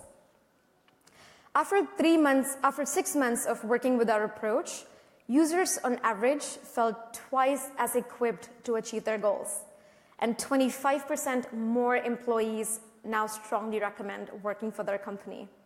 In the interest of time, I'm going to skip through some of the slides, but our early adopters include companies like Lyft and Asurion. I believe they're in the audience somewhere. And we're targeting fast growth companies with over 1,000 employees. In the general landscape of mentoring and coaching tools, we're different from corporate diversity products like Glassbreakers, as well as marketplaces like BetterUp and Everwise that have mentors outside of one's company. Whereas we focus on internal mobility and institutional knowledge based on an individual's blind spots and perceived goals. Our vision is to be the workforce acceleration tool, and we are bringing together our experience from companies like LinkedIn and our advisors and investors like 500 Startups and LinkedIn's head of engineering. We're about to go raise our seed round, and if anything that I said resonated with you, please come chat with us. Thanks.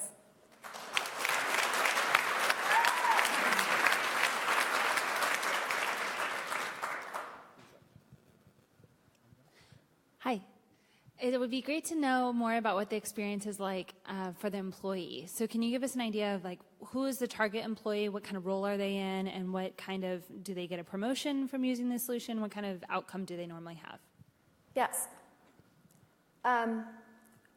Most people don't understand what mentorship is and how a mentor is to be utilized.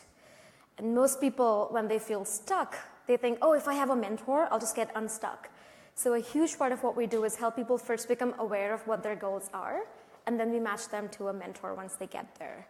That said, we've picked this approach and plugged it into various business environments. So we have a media agency based in Asia Pacific. We're powering their entire high potential program. We're supporting Lyft's women's group, and their mentors are across the board, including their head of marketing, their head of learning and development.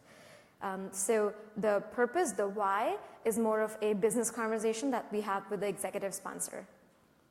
So what kind of, two questions, what kind of data do they need to provide? And then how, is there a matching function, or how are the mentors identified? Is it a company, the buyer, the HR lead?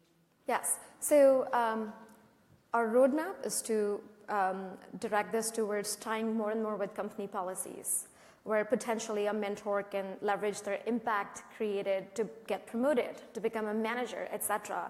But currently, because we're only a year old, and so we've had mostly pilots at relatively smaller scales with a couple of hundred employees. And so the mentees and mentors are either targeted based on the business need, or they're self-selected mentors. So Charo, I got to say, yes, this resonates, I think, with everybody. Everybody wants more engagement and mentorship and career development.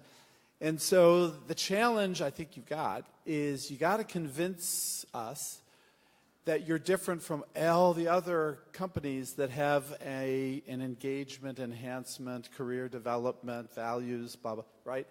And so I needed you to say what I want you to say. Okay, you can say it now, right? So there are all these other employee engagement solutions out there. Every one of them, doubles engagement, doubles positive attitudes, doubles retention. All of these, we hear these pitches all the time. Why are they falling? Why are they going to fail, but you're going to succeed? Yeah, so I think it's an ecosystem.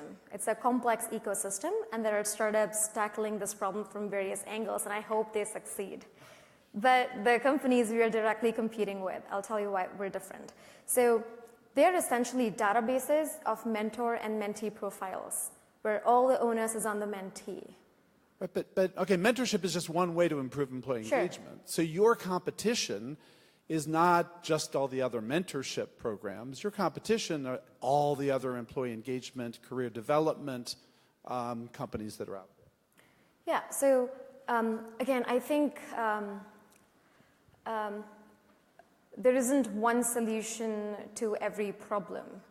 There is a place for BetterUp in the ecosystem where they provide external coaches to managers and above. But the problem we solve for that nobody else has solved effectively for is internal mentorship. Okay. And how hard is that to solve for? What's that? What is your secret sauce? I mean, so if the unique angle is internal mentorship, yes. I mean, then, yeah, we can do internal. What's your uniqueness? Why are you brilliant at internal mentorship, but Microsoft cannot do internal mentorship itself because they don't get it? Is that it? No. So I want to be careful because there are a couple of competitors in the room. And so happy to share more in person, but high level, it's different because we understand the user needs. I've been a mentor, a mentee, and ran a mentoring program. And we've spoken with thousands of end users, and they understand the basic things like how mentorship should be time-bound. And what do you give to a mentor or a mentee? Or how the biggest challenge a mentor has is lack of follow-through, right? So how do you automate some of those feedback loops, thank you notes, increase self-awareness using our proprietary algorithms and intelligence about the user? But very happy to chat with you in person, offline. I have a question about, I guess, the market. What percentage of companies you think out there have budget, right, for for employee engagement, retention, coaching? Because across these companies, even the ones on the competitive slide, right, who are doing, pretty well, most of them will sell only to tech companies or mostly tech companies, right? And outside of tech, and in case, the economy isn't as good as it is now, or, things turn, like, who's actually going to pay for this? And is it a nice to have versus is it super urgent to the organization? Great question. I've spent the last year trying to figure that out, and I think we're very close to really being able to articulate that. So it's a nice to have when you just talk about employee resource groups, unfortunately, or helping employees feel happy in a workplace. But when it's about upskilling talent and redistributing your institutional knowledge to, as a team, collectively execute against your business plan, then it's a strategic tool. Talking about the budget, tech companies actually have the smallest learning and development budgets. So of the customers we have the largest conglomerate of media agencies based in their Asia-Pacific regional headquarters. We have an insurance tech company headquartered in Nashville. We have a couple of tech companies in the Bay Area. But this problem is way bigger than just tech, and they usually have budgets way larger than tech companies. Thank you, Charu. Thank you.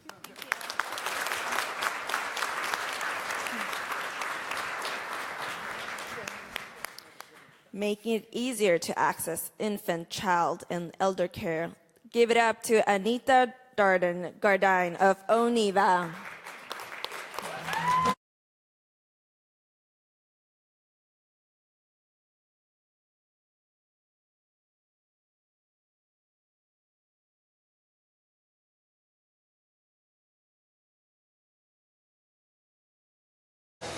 Hi, I'm Anita Gardine, and I'm the CEO and co-founder of Oniva. 43% of professional women with children leave the workforce. 43%. That's a huge number, and I know because I'm one of them. I quit my job as the CFO of Seagate in 2000 because my engineering husband's company was acquired for $3.25 billion. That's a good reason to quit a job. But let's face it, I had a husband, we had a home, and we had a son in Oakland. And I worked here in Milpitas. And we simply couldn't balance it all. Every single day, we're forced to choose between work and family. And that's simply untenable. And that's why we founded Oniva. Oniva allows employers to offer their employees FBI background check, elder care, infant care, and house cleaning as a wellness benefit. Today, San Francisco Bay Area Microsoft employees, some of whom are in the room, have Oniva care workers in their home so that they can be here today and every other day at work. With the Oniva Concierge Care platform, we designed for your privacy and security and enterprise-grade accessibility from the gate so that you know that your information, your child's information, is as protected as your child is with our FBI background check caregiver. For the employees who access our platform, they're able to access a curated, matched set of caregivers. You're only going to see caregivers who will travel to your home, that speak the language you want, and bring the skills and services you need. Similarly, workers will only be sent to homes that meet their needs. If you have tobacco in your home or perfume, you'll only get folks who will meet those requirements to service you. As an employee goes to select a worker, they can simply go into the Oniva Concierge Care platform, and they'll be provided with a few candidates who meet their requirements. And you can see a photograph with a short video of Belaine, who's here in the audience somewhere today. Belaine has that FBI background check. If she commits a crime in 10 years, and 10 years in a day, I get a FedEx, and she won't be in your home. But you can simply see her video, you can see her credentials, and you can look and see her degree from San Francisco State, where she received her CPR and first aid, and you can decide if it matters if it came from the Red Cross or it came from Bob's CPR online. Depending on who your caregiver is, you may make a different choice. As mentioned, those services that we offer today target about $200 billion in markets currently. You're probably asking yourself, how do we make money with Microsoft today and with those other companies in our pipeline? Well, right now, companies can pay a stipend to help cover the cost of those services. Employees can pay via credit card, direct deposit, checks. We'll take money however you can give it to us. At the end of that transaction, we'll even give you the FSA form that you need to get those pre-tax dollars reimbursed. The way we make money, our workers earn living wages. So let's say our lowest paid workers earning $15 an hour. We're going to mark that up, $6.50 to $21.50. Because that worker delivers exceptional service, they're going to get a 15% tip, thereby making about $18 an hour. The end customer's paying about $25 an hour, and I'm happy with a 30% margin. Yes, there are others in market today who deliver care in the consumer space. Most of those companies have their own challenges. We comply with a 1987 law called Trust Line that requires workers that go in-home to have an FBI background check. We uniquely have workers who meet that standard, and we uniquely have designed exclusively for enterprise-grade privacy, security, and accessibility. GDPR, that compliance for Europe, we have that in mind as well. We've been selling since 2014 in collaboration with Microsoft and Oracle. Thanks to them, we've been selling into 36 of the largest U.S. tech companies, and we're hopeful that our first 4 contracts will result in about $1.3 billion in revenue. And since sitting here, I received an email from one of those 4 companies, so I'm about to jump out of my skin in this moment. I'll just say Larry Ellison is a hell of a guy. We are certified minority-owned, soon to be female, women's supplier-owned. And since reaching MVP with our technology platform in Thanksgiving with the help of Microsoft, Oracle, and Intel, we have been approached by a number of companies and countries who've been interested in using our platform to solve elder care, including Finland and Japan, as well as a number of insurance companies. So we have an additional 15 to 20 Fortune 100 companies that have approached us. Our team has been together since 2014, the same developers as we've gone on with different parts of our platform, and we're excited to be here today. We're raising $2 million on convertible note 6 so that we can continue our scale. To complete that video that every caregiver gets, we have an AI robot video director for a second patent that produces that video with no human intervention, and we'll continue to build out our platform. I'm Anita Darden-Gardine. I'm the CEO of Oniva. Thank you for allowing me to share my company. And judges, I await your questions and feedback.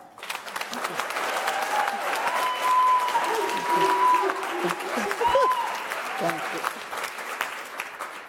So are you sourcing the caregivers directly? Yes, we are. So like an employment agency in a sense? We access workers. Employment agency has a legal implication, but yes. Yes, and how do you find them? Well, certainly we can do the web like other companies, like Google's Care.com, but we also have relationships with churches and community colleges. For example, the Church of Latter-day Saints actually has employment centers and care agencies. So I've held on-site job recruitment events at the Mormon Church. So they have these organizations on a national level. So we have an arrangement with them whereby they already have on call all their workers available for Silicon Valley, Bay Area, Sacramento. And as we scale, community colleges throughout the country, but I'll use Skyline College here in San Bruno as an example. They actually produce early childhood education specialists, elder care, massage therapists. They've invited us to just have space on campus. as a way to source and recruit Carrington College. So we have relationships in place so that we can scale very quickly. Again, we've been in business since 2014, focused on building those relationships, the technology, and the manuals and workflows to onboard a large enterprise. Just two questions. Yeah. First is, so when you have a client like Microsoft, for example, yes. How do you understand what to expect in terms of the engagement for their employees? In regards to, like if you have I guess the way I'm thinking about this is if, I don't know how many people work at Microsoft, so this isn't. They have about 3,000 in the San Francisco Bay Area. So like 3,000, how many days of caregiving does that result in? Well, can I answer the question differently? Yes, we did please. a pilot with Microsoft in 2017. With our best family, they reached $10,000 in spend on the platform in less than 90 days. Whoa. We sent a single email out to Microsoft employees. What kind of caregiving is that? My kids. Belay? No kidding. We focus on quality, right? We started out of the gate in a consumer model focused on how do we provide high quality care to high income women. And now we just meet you at work or through your insurance provider. So there are other ways to find you. So with that caregiver, so you said that's one family spent $10,000 in 90 days. And we were their backup, yes. Okay, so what's preventing that family from going around your platform and just engaging with that caregiver? Well, one, we're a benefit from their employer, Microsoft. So think about them using those funds. There was FSA dollars that they need to use, so they need to submit paperwork. This is a benefit through Microsoft. So it's a little harder to do that cheating, if that makes sense. Now also, Microsoft and other companies, for the pilot, there was no enterprise subsidy as we were building out that tech. Going forward, there will be subsidies from companies, right? So they're going to give you, for example, LinkedIn employees get $2,000 a year to spend. You want to spend that $2,000 plus what you would otherwise spend on childcare on the Oniva platform, then you're going to do that in a manner that protects your relationship with Oniva and your employer. This is an employer-provided benefit, which is why we've designed to meet Microsoft's privacy, security, and accessibility standards. So 2 quick questions, I hope. First quick question. Yes. Okay, so my understanding is a full background check, FBI check, is Correct. like $300 or $400. It's $124 paid by the worker once in their life as per a 1987 California law. Okay, so the worker pays. Correct, per The a worker pays. 1987 Okay, law. has that been a source of friction in your system? Nope, it's a 1987 law. Okay. If you look at other companies that provide care, like Hop, Skip, and Jump, they'll comply with that standard. Okay. So the second question is, you're on note number 6, right? Correct. So it's taken longer than you wanted it to take, and that's true for every entrepreneur. That is very true. We've been we're growing long in the tooth, Bill. You've been seeing me around the wall. So you're doing great. You're doing great. But what I want to know is what you've learned and what have you learned and what's different that now makes it from to yay. Oh, I can answer that. Wait. Okay, well, I am too. TechCrunch tells me I am the 11th black female to raise over $1 million in U.S. history. So, thank you. All right, thank you, Anita. So I have raised about $1.5 million. It has taken me some period of time to do that. What's different now, the technology exists. Nobody else has an in-home services platform in the world. When we took second at TechCrunch Disrupt San Francisco for innovative technology, thank you for the woohoo. But that made it absolutely clear there's nobody in the world, given the responses that we had from other countries asking us to go to India, for example, to help them. So having the technology exist in enterprise-grade form is what makes it really different in this moment, because the tech exists and nobody can take that away from you. And what we also have learned now that we've built this technology focused on attracting and retaining employees, insurance companies wanted to solve elder care, workers' comp, and other kinds of issues. So while we are excited to...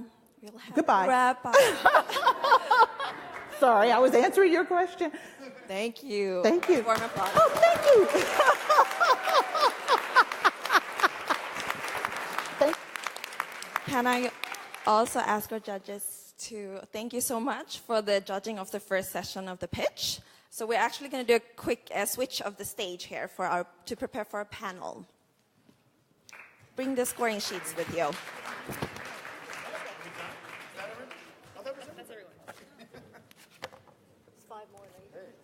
So we just had our 5 female founders on stage, and don't yet pick your favorite. We will be opening up a poll at the end of the, when all the 10 female founders have pitched on sli.do with the joint code SVFWIT18. So you can pair that on your phone if you want to. Put in Slido.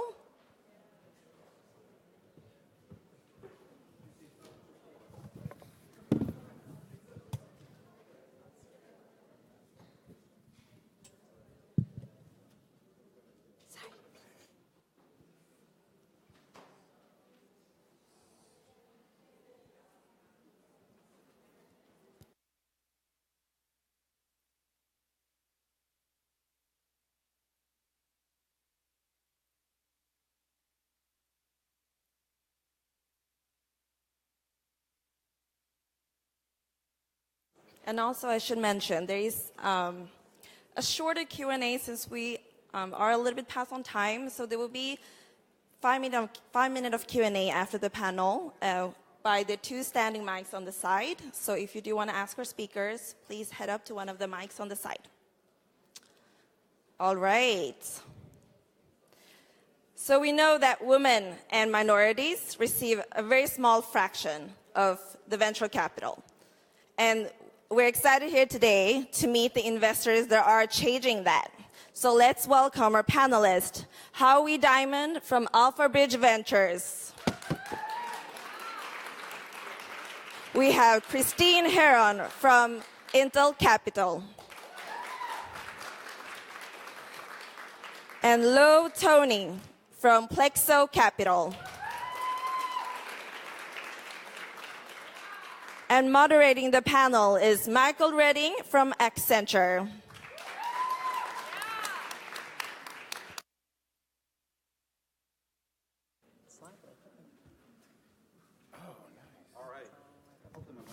Hear me? I'll assume it's on. Oh, there it goes. All right.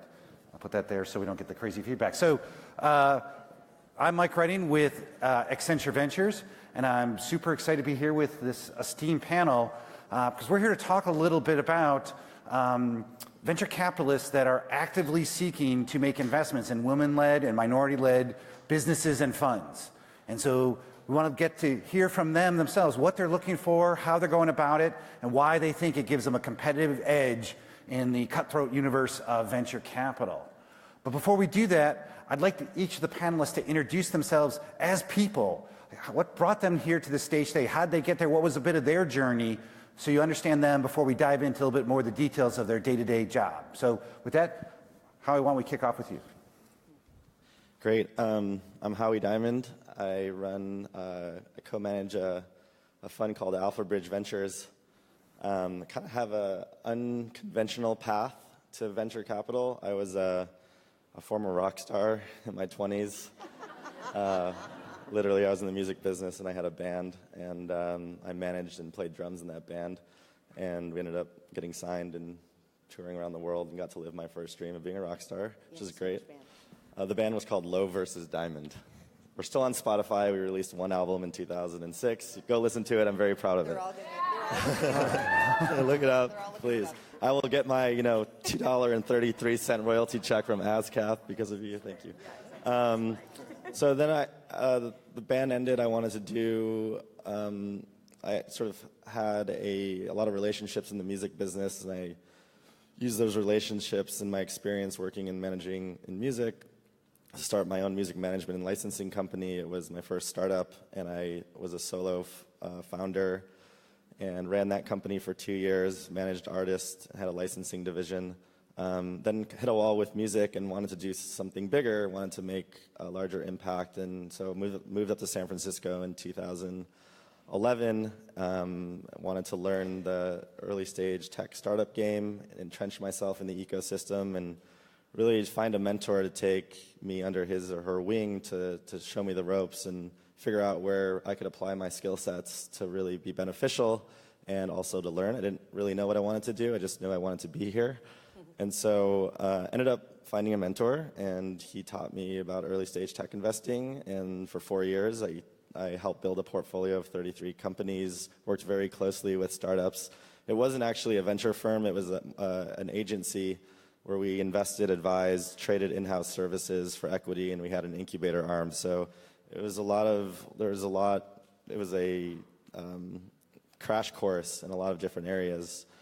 I had the constant courage to start my own fund in 2015. My first fund was called Ranch Ventures, and I invested in 20 companies and wrote very small checks. I kept it general on purpose and casted a wide net and kept it very broad. I just, again, wanted to learn. I was a solo fund manager, and I just wanted to put money to work, put points on the board, establish a track record, didn't have a specific theme, just wanted to show that I can pick really good deals, and learned an incredible amount, and that's what led me to Alpha Bridge Ventures. The two big things that I learned from Ranch Ventures is that there's this untapped opportunity between seed and Series A. As Series A milestones are getting stretched, post-seed, bridge. A lot of you have heard of bullpen capital. There's not a lot of players in that space. I started investing in deals that were ramping up to Series A. These weren't distressed companies. They were doing quite well, overperforming against their original growth projections. And they needed a little small insurgence injection of capital, $1 million, $1.5 million to raise to get them over their Series A milestones. And I started investing in the tail end of those deals. They're the top performing deals in my portfolio, so I'm applying that investing strategy into my next fund, as well as I started having conversations with founders. Myself being a former artist, former entrepreneur, solo fund manager, I went through my fair share of struggles, stress, anxiety, imposter syndrome. I was in the trough of sorrow. I went through it all. I have deep empathy for the founder journey and what they go through. Started having conversations with founders in my portfolio at Ranch Ventures, and they were opening up to me, and a lot of the struggles they were going through mirrored my own struggles, and I wanted to do something about it. I didn't just want to be a sounding board for them. So I decided with my co-managing director to build out a leadership development program to really help transition founders into effective leaders, help them build without burnout across focus areas of mental, emotional, and physical health, which not a lot of people focus on for founders. We just expect them to figure it out, and I want to do something more. So we came up with this holistic integrated development program that's more of a structured approach to solving the problem that I'm really proud of, and that's how I got to where I am today.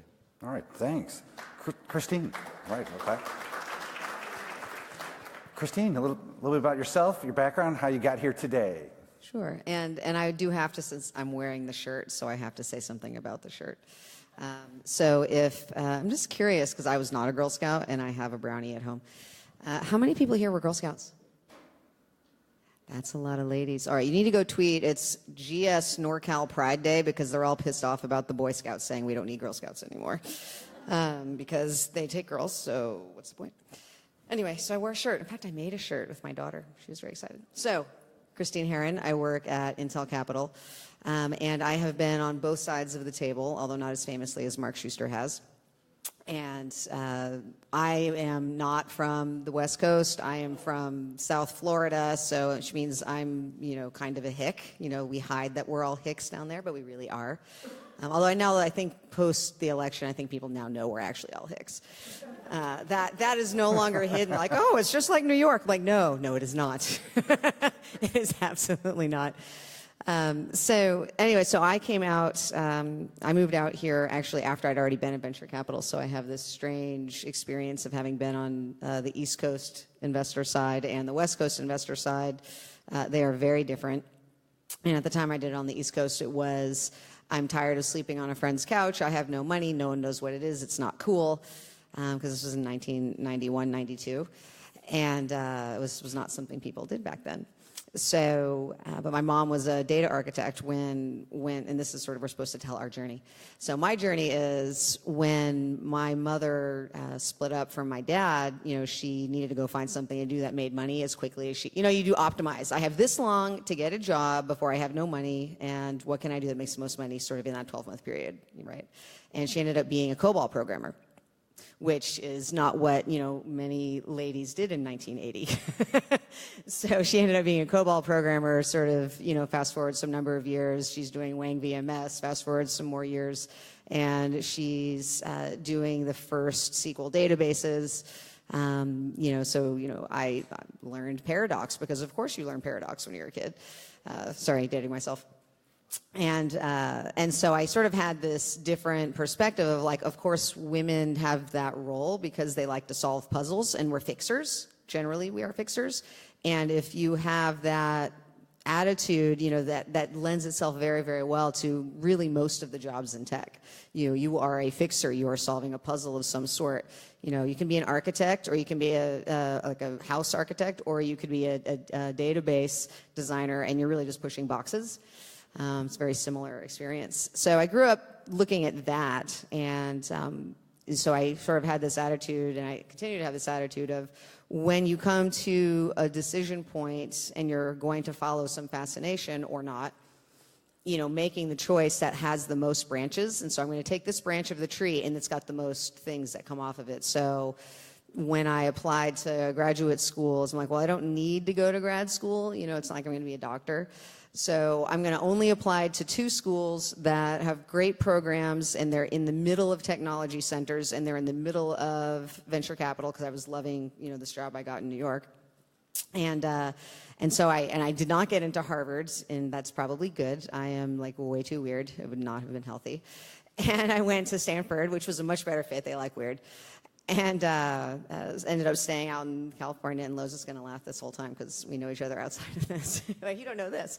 So anyway, I ended up staying out in California, and it's very interesting. I have this experience, on the East Coast where people don't like you and you know it. And one of the challenges you're going to have on the West Coast, particularly as women in tech or women entrepreneurs, is people aren't going to like you, and they're not going to tell you. And I know you feel me. So, you can't always get the knife at your chest. A lot of times it comes at the back. And so I think one of the things you just need to decide is, I know that's what I'm walking into. How do I want to handle it? And so I feel like I've spent my entire career just deciding how I'm going to handle it, and like making choices where I know, like, okay, I'm going to have more options this way, fewer knives in the back this way. And I've been lucky. I worked at First Round Capital, and that's, I was the first woman there, so that was a little bit of a challenge. I think if you look at the firm now, they've just done a fabulous job in sort of embracing some of the diversity challenges that were inherent, from when these firms get started. Same thing at Intel. When I first started there, it was the first place I'd been that really felt like a meritocracy. I'd never been in an equal partnership. Most VC firms are not equal partnerships. And that was such a formulaic set of rewards and compensation that I got to go, oh, this is weird. I don't have to fight for my piece. Like, everyone just gets, here's the formula, and let's see how you do. Like, I almost didn't know what to do with myself. So the diversity fund work now that I do, we have a $125 million commitment to diverse teams we made 2.5 years ago. We said we would invest that over a 5-year period. We have already invested it, and we've transitioned, and we'll talk about this more later, we've transitioned to actually having all investors be diversity investors. And I'm in the process of continuing that push, and that's been, one of the main things I've done over the last 1.5 years or so. And that's been just a fabulous experience. We got our diversity investing up from about 6% when we started 2.5 years ago to over 20% in 2017, and so we're on track to keep that moving. So that's exciting. And if you need cookies, I did bring some. I just brought a couple boxes because they're still hanging around my house. So, and I will pass it to Lo. All right. Thanks, Christine.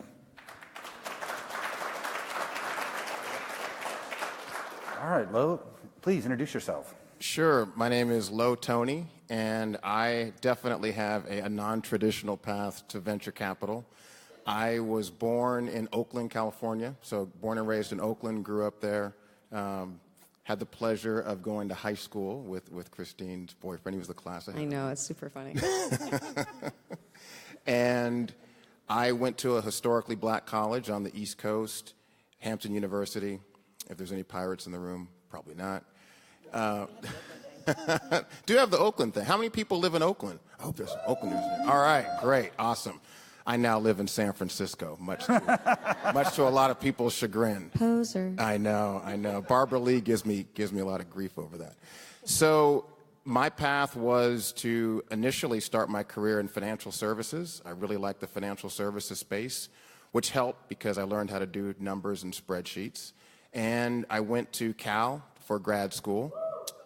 Go Bears. The summer in between starting grad school, I actually bought a book on HTML and decided that I wanted to start doing web pages for companies. So I was doing that in between the time that I left my role in financial services and before I started at Haas, which was great. I really thought that the internet was interesting. I'm old, so this was 1995. So this was before Netscape went public, and just for some context. And when I entered grad school, all of my essays said, I really want to continue my career in finance, and I want to be an investment banker. And I kind of actually did want to be an investment banker. And I thought that if you looked at the landscape back then here in the Bay Area, there were 3 or maybe 4 firms that were doing all the deals. It was Montgomery Securities, Robertson Stevens, Thomas Weisel, and Hambrick and Quist. And I thought Hambrick and Quist was the coolest of them all. And so that's what I wanted to do. But when I got to Haas, what was interesting is Haas had great ties to the venture space. And so a lot of venture capitalists started to come through. And so I curious, so I went to go see, okay, well, who's responsible for getting these companies to the point where they can actually get taken public by they called it the 4 horsemen. And I was very gender specific. It probably was all men at that time. And so when I started to listen to some of the stories from the VCs, what I quickly realized that was in a generic sense, there were kind of 2 types of VCs. There were the pure financial types, right? So the folks that were coming out of investment banking, private equity, straight into venture, maybe even management consulting, I'll put in that bucket. And then there were the ex-operators. And the ex-operators at that time, again, this is back in 1995, so the ex-operators were mainly CEOs who had done companies and done really well and typically would go back to work for the venture fund that funded them. And I got more interested in venture capital than investment banking. Surprise, surprise. Hope there probably are ex-bankers in the room. You make less money, though. True, but there's more upside. There's upside. That's why we do this game. And the thing that was most interesting to me was I was much more aligned with, at least philosophically, the folks that were operators as opposed to the pure financial types. So I started asking the ex-operator, hey, how do I be like you? How do I be like you? And they gave me a simple playbook. It was, in its generic sense, it was go be a product manager, go and run a big P&L, and if you can, be a CEO of a venture-backed company. And the reason to be a product manager is because if you think about what a product manager's job is, a product manager is trying to figure out new opportunities and look at markets and what's the problem, what's the competitive landscape, how do we distribute this thing, how do we make money from this thing. And it's very similar to the same playbook that a VC uses in early stage venture capital. It's almost identical. And then the reason of running a big P&L was, if you're in a big company, you kind of understand how a big company works, and hopefully you can pick one that grows, and you can see the process and the growing pains that happen for a big company.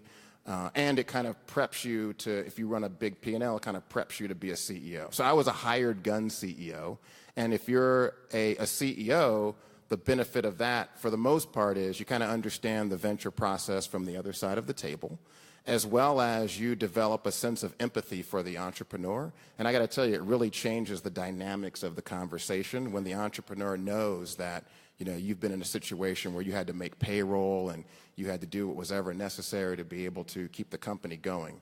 So those were all the things that I tried to get into my career in order to get to this seat here today. And what I always tell people is, if possible, try to get in this seat as quickly as you can, because when you first enter a venture fund, you're going to have crappy economics, because not all partnerships are created equal. And so you have to prove yourself by getting some good deals, and then the next fund maybe you get a little bit better economics, and then you get some better deals, and so on. So, given that the normal life of a fund is 10 years, and although, the process or timing to raise funds has been condensed, nonetheless, you want to be in the game for probably 15 plus years. So That's always my recommendation, and happy to share more afterwards if you want to hear more about my journey. But you probably will not meet another VC that grew up in Oakland, went to a historically black college, did not go to Harvard or Stanford. Did I say I'm an African American? You could probably see that, and is a sneakerhead. So I am truly a unique VC. All right. Thanks, Lo. Well, so very colorful, great backgrounds, bring a lot of different perspective, and it's about diversity, right? That's what we're here to talk about. So what I thought we would do is we double-click on each of our panelists in terms of their current fund, their approach to investing, and understand a little bit more what they're looking at and why they're doing what they're doing. So we're going to kick off with you, Howie. So you mentioned that your Alpha Bridge Fund intends to take a humanistic approach to the founders of the companies you fund. Can you describe a little bit more about that approach? Why did you make that the centerpiece of your strategy, and the impact you think it's having? Sure. So I think people are the cornerstone to any business. I think you can only take your business, your company, your business as far as you take yourself. I fundamentally believe that. I've experienced that. I think a lot of VC firms say that people is really an important part of the calculus and the equation in terms of what companies they invest in. But for the most part, they're investing in the companies and they're betting on the people who are running the companies. Well, so I thought about that and I said, okay, well, I want to invest in companies and I'm betting on people too, but I want to hedge my bet. And the way to hedge my bet is to actually invest directly into the people running the companies as well as their companies. That seems like a reasonable approach to winning, to getting companies to succeed. And if the people are an integral part of that success, then I want to make sure that those specific individuals have what they need to succeed. And it's not just on the professional level. It's not just executive coaching. I started realizing that it's this integrated approach, areas of their personal life. Are they eating right? Are they sleeping enough? What are the stresses and anxieties that they're going through on a day-to-day basis? Again, a lot of the stuff that I experienced, do they suffer from imposter syndrome?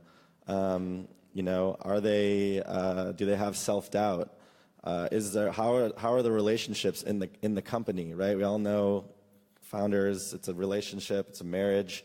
And are there 60% of companies that die because of co-founder conflict? There was a study that was done that shows that.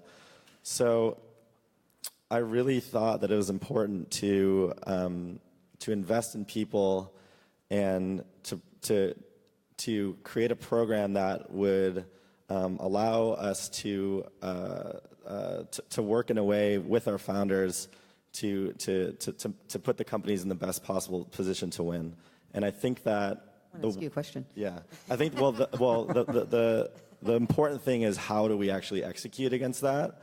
And we brought on a PhD and master's in clinical psychology. This woman who is building the program for us. She specializes in organizational behavior and development. She has this vision of how a program like this should be run. We're really lucky to have her. Her name is Carrie, and she's running the program for us. So Jake and myself we know what we're good at running a fund, or we think we know what we're good at. But we know what we're not good at, and we don't know how to build out a program like this. So we didn't want to go out there and just talk about solving it in this sort of institutionalized way and then not actually delivering results. So we brought on someone to help us think through that and come up with the process and content and model and framework on how this program should run. And she's launching a beta program next month with 11 founders. We're going to learn an incredible amount from that beta program. She conducted a qualitative research study with 15 founders. I validated a lot of our assumptions and suppositions in terms of what founders need, how they'd want to participate in a program like this being offered by a VC, what are the confidentiality issues and trust issues that are at play here, what are the liability issues that are at play here. So we're really learning a lot. But yeah, and so in terms of investing in diverse founders, there is the VC industry is overwhelmingly skewed to white males, as we know, in terms of that we're investing in white males primarily.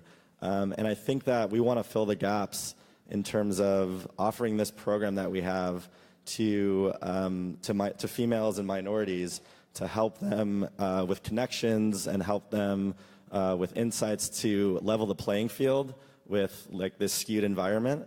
So I think that there's a lot of value and benefit that we could bring to the table to female minority founders. By the way, my first fund, Ranch Ventures, half of the portfolio companies are female-led. I failed to mention that. That was not intentional. That was not my theme or what I set out to do. It just ended up that way.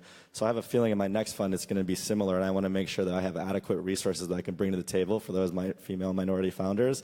At the same time, thank you. At the same time, I think it's important to educate the white male founders as well, to help them understand about the importance of cognitive diversity in hiring practices, the importance of having a diverse team across racial and gender and ethnic backgrounds, because there's studies that also show that the more diverse your team is, the more innovative and creative and successful you'll be. So I think a lot of those white male founders don't know that, and I think they need to be educated on that. And I think when they go through our program, that's part of the things that we're going to bring, that's part of the value that we're going to bring to the table for them as well. So it kind of goes both ways. Have you asked people, so I'm like, I want to ask, I have all these questions.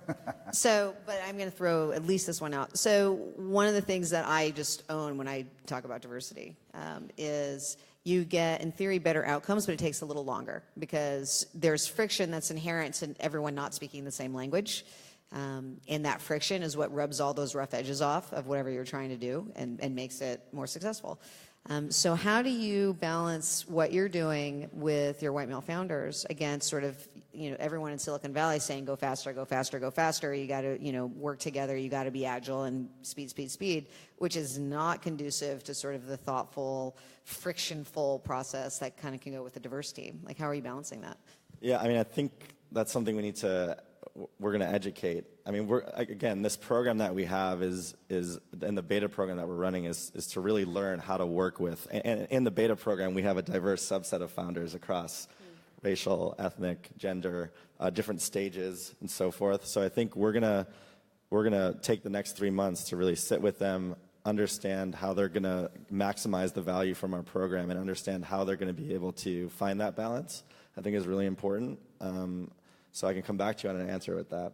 I don't know at this point. You're going to figure that out. You're going to see how they react. Yeah, this is slowing us down, Yeah, we're taking a very evidence-based approach. We're not just going out there. I mean, to some extent, we're operating it like a startup, and we're throwing stuff up against the wall and seeing what sticks and moving fast and breaking things. But at the same time, we are using a more scientific and evidence-backed approach framework that we want to test and execute against. So let me ask you a quick follow-up, then we'll move on. So since it's you're taking an iterative test and learn approach to this, did you find, because it's obviously a bit different than the typical VC storyline, and also you comment on the fact that these are companies that are in that kind of bridge to A, so they're already in motion. Did you find that this was attractive to like some of the founders when they heard about it were like, yeah, that's exactly what I want, or they like, that's kind of weird, it's not what other guys and girls are offering me. Did it act as an attractor to your fund compared to other funds in the Valley? Because there's a lot of money floating around. Was this, did you see, was this? Yeah, it's a great question. I had overwhelming sentiments from founders basically saying, where have you been my whole life? Because it's not their first rodeo. They've met VCs before. Yeah, and the stage focus is really important because conceivably these founders that are in this really exciting time of their company life cycle, they're approaching their first institutional round of financing, their Series A. It's great, but you have to also understand they've probably been 3 years in the trenches. They're probably quite fatigued and are on the precipice of burnout. So I started getting sentiments from founders, giving testimonials of like, look, this is great. I'm so excited that we're ramping up here, but at the same time, I'm about to hit a wall, and I don't really know what it takes, and if I have the skill sets that are necessary to run a $50 million company and manage 50 people, because I've been managing 7 people in a garage in Palo Alto the past 3 years. So I thought that was really interesting. So I've gotten a lot of positive feedback. We're kind of looking at this program. First of all, I believe it's the right thing to do first and foremost to offer these types of services because no other fund is doing this. By the way, after we write a check into our into a deal, we pay for an entire year of the founders to go through what we're calling a Project Atlas is the name of our development program. The founders get to go through Project Atlas in its full expression for a year, and we're paying for it. So so they were really excited about that. There's also a framing issue that's really interesting because if founders go out and try to seek these services on their own, they're shameful about it. And founders are prideful creatures. And it's very difficult to find these services. You don't know who to trust. They're very expensive. They're not personalized or catered to the founder's needs. And so it's just difficult to navigate those waters. But they said that if a program like this was offered to them as an extension of a VC fund that came in and wrote a check, they feel okay about talking with that. As long as there's a wall set up between the VC fund and the development program, because again, that confidentiality and trust issue. So we spun Project Atlas out as a separate LLC because of that. Again, listening to our founders, understanding what they want, and then acting accordingly. Right, thanks. Christine, I'd like to come back to you now. You talked a little bit about the Intel Diversity Fund, so talk a little bit more about it, and also because you're saying it's going through a transition, I'd love to understand more about where it's come from and where you're going next. So when we started the Diversity Fund, it was, part of a broader diversity initiative at Intel. So we announced a bunch of goals at CES at the same time, and that was $300 million for, workforce development and, goals about full representation, establishing a diversity office. So a bunch of changes at the same time as announcing the Intel Capital work. And so we started there, and it was kind of what you would expect from an execution point of view. You had someone who was in charge of it, this woman, Lisa Lambert, who has since left Intel, but she was, the one who made that happen, and a couple of folks on her team. And they went out and they invested in some diverse founders, and it was across different sectors. And I think we stood out because that was the largest commitment to diversity at the time. I think it's probably, if it's not still the largest, it's probably one of the, $125 million is a big diversity fund. Especially if you think that most VC funds are 10-year funds, it's kind of like a $250 million fund compared to a typical structure. So we set it up like that, and then about a year in, Lisa left. We sort of figured, said, okay, how are we going to hand this off? Now's the time to take a pause, and you say, okay, we've been doing it for a year. What have we learned? Like, what should we be doing? Like, let's look in the mirror a little bit. And we had learnings from other areas inside Intel because we had supplier diversity and employee resource groups and folks focused on retention. We had people working on policy in Washington, right? So we had all these different things that we knew about. And so a couple of things stood out. One of them was elsewhere inside Intel, we recognized more types of diversity and recognized the challenges from other underrepresented communities. So one of the first things we did, and it was interesting, we received an award for this lately, and I told folks, like, you don't understand, that was like a 2 or 3 email decision. It was not like this big process that should be recognized. Where I sent an email to Trina Van Pelt, who's my partner in crime in diversity on the Intel Capital side, and Wendell Brooks, who runs Intel Capital, and I sent them this email that said, hey, our supplier folks and our resource folks, we've got more people we take care of. We look at LGBTQ, we look at U.S. military veterans, and we're looking at people with physical disabilities. Like, is there a reason we don't do that with our fund? Or was that just because that's not what we, were thinking about at the time, right. And then the emails all came back like, yeah, no, there's no reason we're not doing that. I'm like, okay, great. So is there any reason that we cannot, pinged a couple of people, any reason to not sync this up? And so, okay, great. We are going to make an announcement that we are now going to support these other groups. And apparently that made us the first LGBTQ fund, which was not the intention. So now apparently it was the biggest diversity fund. It was now the first LGBTQ fund, or even LGBT fund. And there are some smaller funds for the other communities, but that was pretty cool, I thought. And so that was one thing. And then the second thing that we did was take a look at how are we actually supporting these and what's the right way to go about our daily work. And did it make sense for us to have a couple of folks? Because, you had this diversity portfolio, and you've got people doing battery technology, and you've got consumer, digital content, because you've got Brit Media in there, and then you've got SVF, which is making robots, right? Like, they don't need the same support. They don't need the same advice. So we said, okay, so we need to, kind of get this out of the closet and out and about. And so what we did was said, okay, we're going to change this from this vertical silo that's treated as a sector like all the other sectors at Intel, where we have 50 people making investments across, 10 sectors. And we're instead going to say, okay, if we were going to take this and spread it across all those sectors, what does that look like? How do we structure incentives? How do we say it? How do we look at, what qualifies, so that people can understand it? What do we need to teach our people sitting on boards so that they know about some of these differences? They haven't invested in women before. If they haven't worked with two straight white men to, hire, and think about the Rooney Rule, like, how do you help those investors? Which are actually still doing some of that work now and doing some internal training. So as we go through that, I think that's been the second biggest change, and that was a huge driver of our change in investment pace, where in the first year, we made about $25 million of, diversity investing. And that's both new and follow-on into companies with diverse teams. And, then we got up to, in 2.5, a whole $125 million. That's what happens when you have 50 people thinking about it instead of 3. Makes a pretty big difference. And so now that's part of our goal, is how do we take that and sort of evangelize and have, some influence with other groups. We've been a center of gravity. There are now all these great new funds and great folks doing work, particularly at the early stages. So when you go quit your jobs and you go start companies and you go talk to Lo, or to one of the many other fine folks doing emerging, sort of those first little, micro checks. How do we make sure that the Series A check is sitting behind it, and we have funds doing Series A and doing Series B?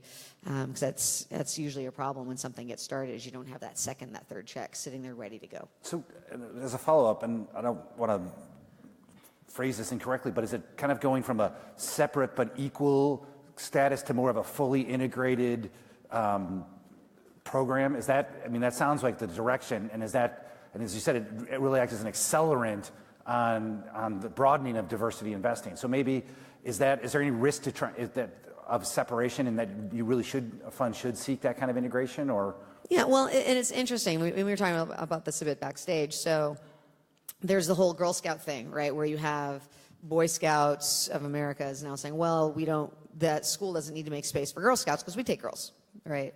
But the Girl Scouts are saying, well, no, we still need space. And I went to, when I was a senior in high school, I applied to both Barnard and Columbia because I'm a hick, what do I know? And so I applied to both of them, got into both of them, and I went to Columbia not really understanding why Barnard was still there. And then by the time I graduated, it was like, oh, because sometimes people just want their space, right? And you need to have that space depending on where you came from. And so I do think you need both. You need both that integration space, and at certain points in your development, you need that space where you feel like you can stretch your wings a little bit more. And, the things that are stylistic differences, whether it's because of gender or ethnicity or, you name it, you get to get rid of those because it's exhausting to have friction all the time. Every so often you need the friction to kind of come down a little. Gotcha. So I do think both are important. And so the way we've addressed that in the work is, sort of across the board, whether it's IoT investing or data center investing or connected car, those are folks that are looking to build diverse portfolios from, the founder's point of view. But at the same time, we recognize that different teams will need different support. And so we're trying to have folks like, hey, if you've got a diverse founding team, here's some of the issues they're going to face. They're not going to be the same as your other companies. If you're going to be a good investor, you're going to help them get through that. That's your job. And if you have a non-diverse team, flip the coin over, they're going to need some diversity at some point in order to compete in the modern talent pool. You're not going to be able to have 30 guys go to hire a woman and have her say, yeah, I'm kind of a token, so no thank you. Right. Right. And so you can't do that either. So you have to coach those folks on how do you bake that in very early, because it's a lot easier to change with 5 people than 50. Fantastic. Lo, let's come back to you. So can you talk a little bit about, we've heard from Intel, but now let's hear the GV perspective. And on diversity, what you've been doing there, and where you go from here. Absolutely. I was a former partner with GV, formerly known as Google Ventures, and it's the early stage venture unit for Alphabet. There are about 4 billion plus in assets under management and about 400 active portfolio companies. And the key, I think, with GV is that GV invests just like a normal standalone financial focused VC. So unlike some corporates like, I don't know, Qualcomm Ventures, Salesforce Ventures, GE Ventures that look for a strategic fit within the mothership business. Accenture Ventures? Like us? Yeah, I'm with you. I get you. I understand what you're saying. GV focuses more on just trying to make money. That's it.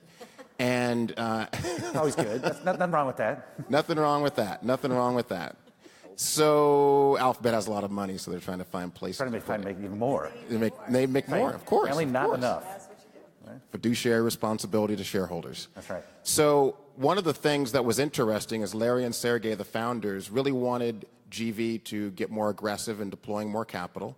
And when we looked at the various ways to do it, I mean, there's only a few ways. You can write bigger checks, but we didn't want to do that because there's another group, Capital G, formerly Google Capital, that writes the larger checks.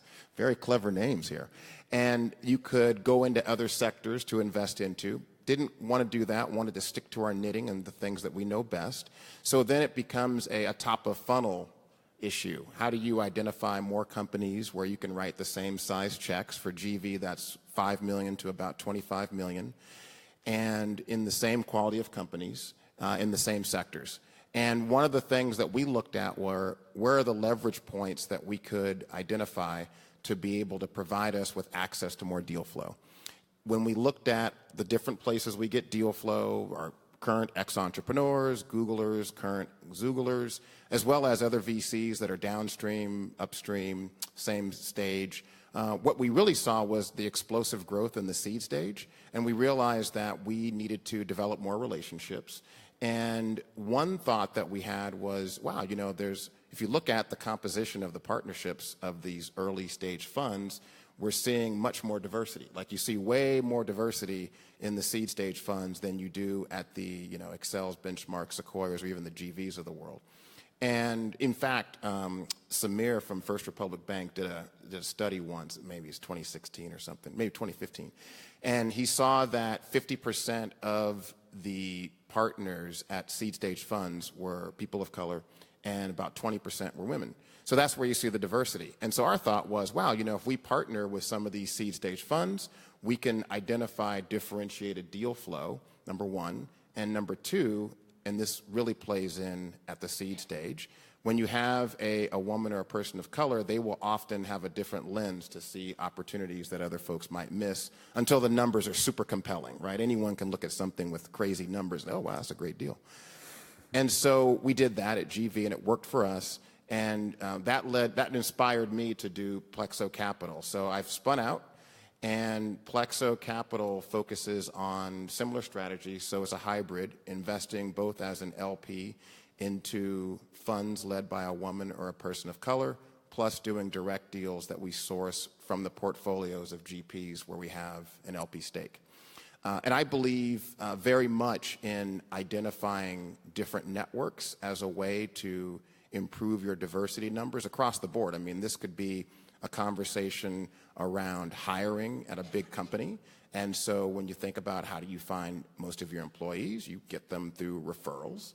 And if your referrals sources all look like you, went to the same schools that you did, live in the same neighborhoods, and your kids play together, then guess what kind of people you're going to get. So it's funny how that works. Plexo, in fact, is Portuguese for intricate network. And so I really believe that, you know, the more that you can penetrate into other networks, you will absolutely identify a different set of deals. And when you have a diverse set of investors around the table, what ends up happening is, as a result of those networks, you see more top of funnel deal flow from diverse entrepreneurs, and therefore the portfolios themselves end up being more diverse. Oh, thanks. So I'm getting the high sign that we're running time. Do we have time for at least one audience question, or are we going to get the straight cutoff? We can do one audience question. All right, one really good question from the audience. Anyone? There in the back. Okay. Put the pressure on me, say it has to be really good. Well, there's only one. See, this is women. We worry too much when you say that. Like, oh, mine won't be good enough. Mine will just be a comment so she can still have a question. Okay, a fast comment then. Okay. I'm Linda Sharp with Religence in San Francisco, and I just wanted to point out that the Girl Scouts have a STEM program. So the question is, do the Boy Scouts have a STEM program for the girls and the boys? Question mark. I will not cast shade, but you know. Fast question.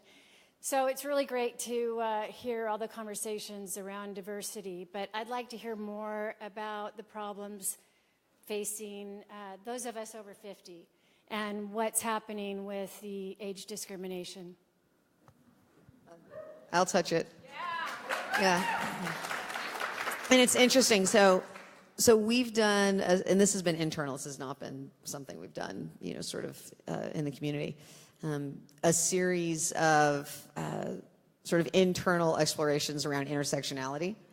And what does that mean? And I remember, so Barbara Y., who's our chief diversity officer, I sent her this note. I'm like, hey, I don't want to, piss anyone off by accident. Like I do, and I don't, as if I say intersectionality and I'm applying it to someone who's not, a woman of color, like, is that okay? Like, is that appropriate? Because I was thinking about something else. And she's like, yeah, there's all sorts of stuff. And I'm like, okay, good. Because all of a sudden I can feel it coming. I'm looking at 50. It's coming my way. And I'm trying to duck, but I don't think I'm going to get away. And so we've been talking about it internally because one of the big challenges, of course, is even just, as an investor, when they go to hire someone at a firm, they want the 30-year-old product manager or someone who's been a CEO, maybe a little bit older, right? It's that idea of like you have enough scope, but you're still young enough to be relevant. And so you have this concern that as you get older, you're not relevant. And one of the things that's been interesting as we've gone into more scientific research types of investments is seeing that there is a bit more age diversity. And so if you're looking at consumer, you have a few folks that are, more, farther along in their careers that have been super, super successful, and this is like their 8th company. Or you have people where it's their very first time and they're 22, right? You don't have a lot in the middle. If you look at things, anything around healthcare, again, things that take a longer time, and you have, again, more scientific backgrounds, AI, some of the, sort of anything around automotive, you do get a little more seniority at the table, which is nice. You need it to be taken seriously and to have the experience. But it's absolutely a huge problem. And I know when we've talked about it, we say, okay, so, because we do try to track with the rest of what we do internally. And so far, we don't have the employee resource group for the old people. Like, it's not, right? It's like when I hit 50, I'm not going to have like some group I get to go join. I'm still just going to be in the girls group. And so I don't think that as an industry we've done yet a good job at thinking through that and saying, how do we acknowledge, sort of the benefits of diversity when it comes to experience. And that's really, for me, there's 2 pieces of that, there's age, and so you look at the world differently. I mean, look at freaking OXO. I will buy every product they ever make because I'm addicted to OXO, and that was made for arthritic hands, right? OXO wouldn't exist, and I bet everyone in here has something from OXO at their house, but you're clearly not all arthritic. So how do we get more products like that think about accessibility? Well, you need more entrepreneurs that are frankly older. And at the same time, there's these other spaces where you don't get to go build a company in that space unless you've got a long career of relationships and experience doing products with really long development times, years instead of months. So yeah, people are aware, but it's not fixed. All right, well, with that, we want to thank the panelists for some great insights, some great food for thought. Thank all of you for joining us. All right. Thank you. So we are a little bit late on the program. So let's be back here at 5:15 sharp. So you have about 15 minutes. 5:15, and we'll be welcoming another 5 female founders to the stage that you do not want to miss. 5:15.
All right, everyone.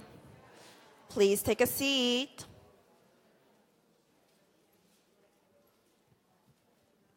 Welcome back. Are you ready for a second pitch session? Yes? Let's get into it. From our neighboring country, Canada, we have Melissa Karjanakis from Squid.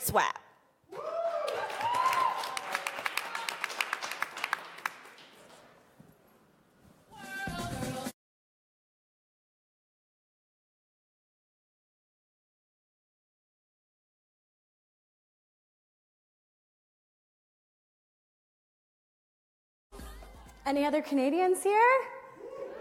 All right. ScriptSwap is bridging the gap between industry jargon and everyday language by offering the same content at different levels of complexity. Because no one has ever complained that something was too easy to read. Let me show you how. We took this complex privacy policy and swapped out jargon to replace it with clear language. When you look at the statistics for the clearest level, there are 0 complex words and fewer than 9 words per sentence, compared to quadruple that in the original. We currently have plain language experts who work with our technology to continuously train our AI to take that complex document and reproduce 3 increasingly clear versions.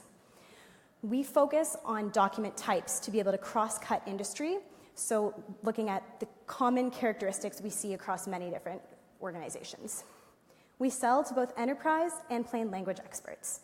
For enterprise, we will swap their docs, just like the privacy policy example, and plain language experts will pay to get access to our AI, which will swap both words and sentence structure for them to make it clearer.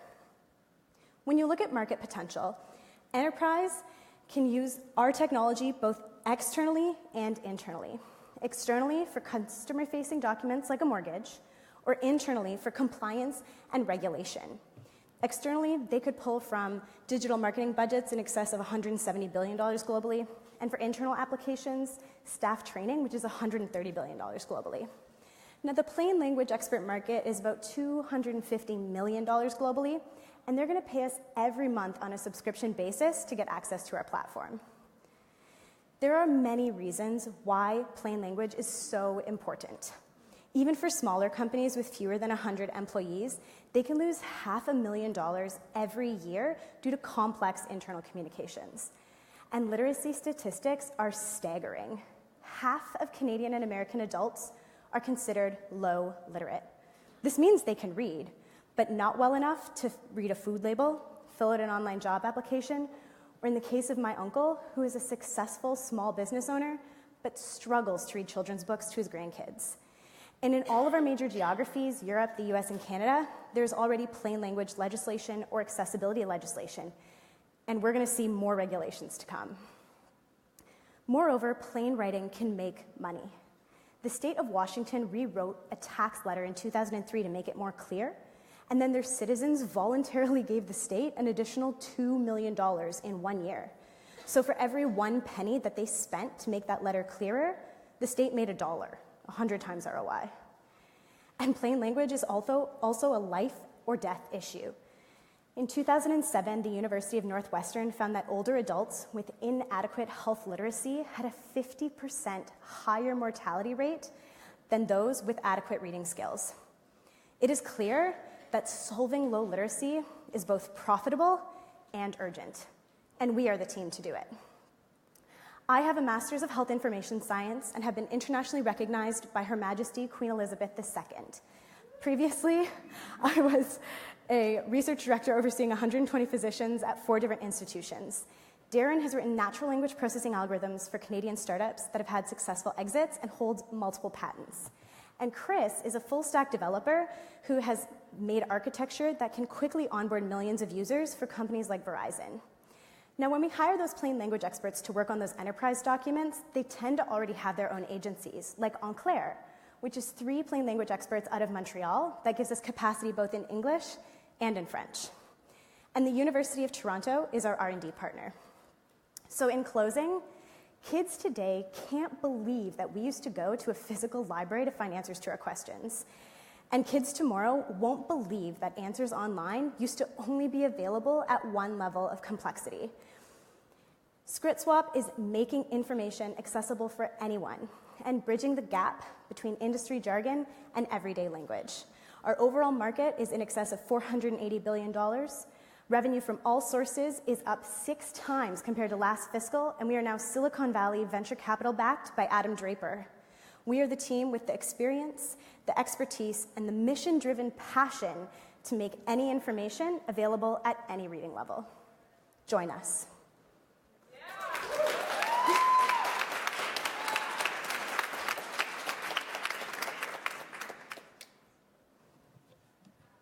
Is it on? It's on. Okay, your pitch was great. Thank and you. I also saw the time, you got the timing on great too. That was wonderful. Just a question on the AI. So is it required that a human goes back and reviews the translation after it happens? And can you give us a sense of how autonomous you think this will be, and if it's going to continue to gain in autonomy or stay at the same level it is now? For sure. Well, fortunately, being so early stage, it's only going to get better and better. So right now, it's even saying 10% automatic would be very generous. So it's definitely that back and forth between the machine and the humans right now as they're doing the swaps. And then the next phase is going to be moving to where it's just the human going back and checking it. And because of the way that we're going to allow plain language experts to buy the platform and just work on it with their general agency work that they're doing anyway, we're actually going to build that AI much faster. So this is a recent direction we're taking, and we're already seeing a lot more growth.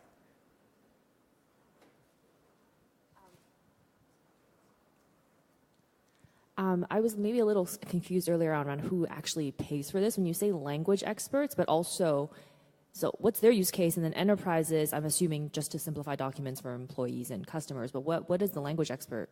So plain language experts, there are 300 in our CRM right now that I'm contacting. And what they do is those enterprises are already hiring those plain language experts who generally work in small agencies of anywhere from 1 to 5 people. And so right now, and I've started talking to them and asking them about their workflows, I'm like, they often work with a lot of the same industries, so banking and insurance over and over again. And if they get a banking doc, swap it down to be more clear, then do 3 insurance documents, and then do another banking document. When I asked them, how do you manage all that if you're doing probably pretty similar language, they said, just all in my head. So what we do is we offer them a library with X number, say 1,000 of their most recent swaps. So they can see what, say it's APR, annuity, things like that they're swapping and what they've changed it to if they want to go back and use it, which is still editable.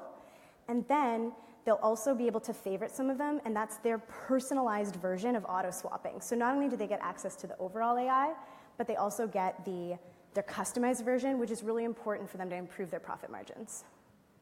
Are you seeing more traction in certain areas like healthcare contracts, taxation documents, or insurance?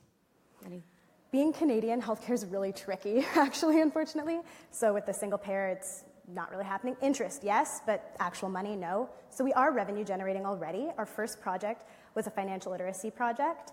The second one that they have the legal contract to hopefully sign this week is another banking one, specifically for their online policy, privacy policy and terms of use. So insurance and banking has been a lot of inbound interest, wanting to use it for those customer relationships. And are you seeing any resistance from, let's say, the legal industry? Well, so conveniently, the 3 plain language experts we have hired are lawyers by training, so that helps. And what we say is the legal document you sign with your customers, keep it the way it is. Use this as an education tool, and it's all watermarked across to say, here, play with this, try it out, see if this makes more sense, and then they can refer back to the clauses. Hi, Chris Ye, token male for this session. First of all, I just want to say that I'm actually very stunned that Americans are apparently more literate than Canadians. We lead 49 to 48%. USA. But seriously, my question would be in the realm of go-to-market. So you have customers, you've got revenues. How are you getting those customers, and how are you going to grow quickly? For sure. So right now, our growing quickly is not really growing quickly, so it's pretty much all through my personal network. So people just inbound, they'll see me pitch and say, hey, we want to buy this. And that's great because they're highly incentivized by it being inbound. So when we're doing our next seed raise this fall, then we would actually want to onboard legitimate sales individuals who can start to make that process repeatable. On the plain language side, by trying to present at those conferences and getting it out there so that plain language experts know, hey, you now have a tool to make your job easier. So that's the strategy at the moment. All right, thank you, Melissa. Thank you.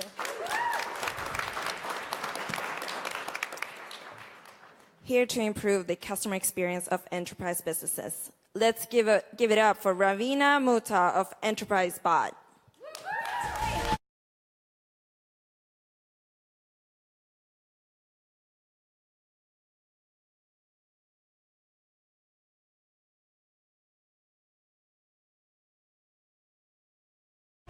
Thank you. So, hello everyone. I am Ravina and I'm one of the co-founders of Enterprise Bot. Think about the last time you called customer service. You probably were on hold for a long time, and then you were greeted by an IVR that had you press 1, 2, 3, 5, God knows what decimal place. We are looking to solve the problem of repetitive queries coming into contact centers. For enterprises to make sometimes this frustrating customer service even available to you, they pay as high as $2 per call. And these calls can last up to 6 minutes on an average. What we're looking to do is automate about 60% of these queries that come in. For the remaining 40%, we're looking to hand it off to a live agent. So we use AI, and yes, we make chatbots.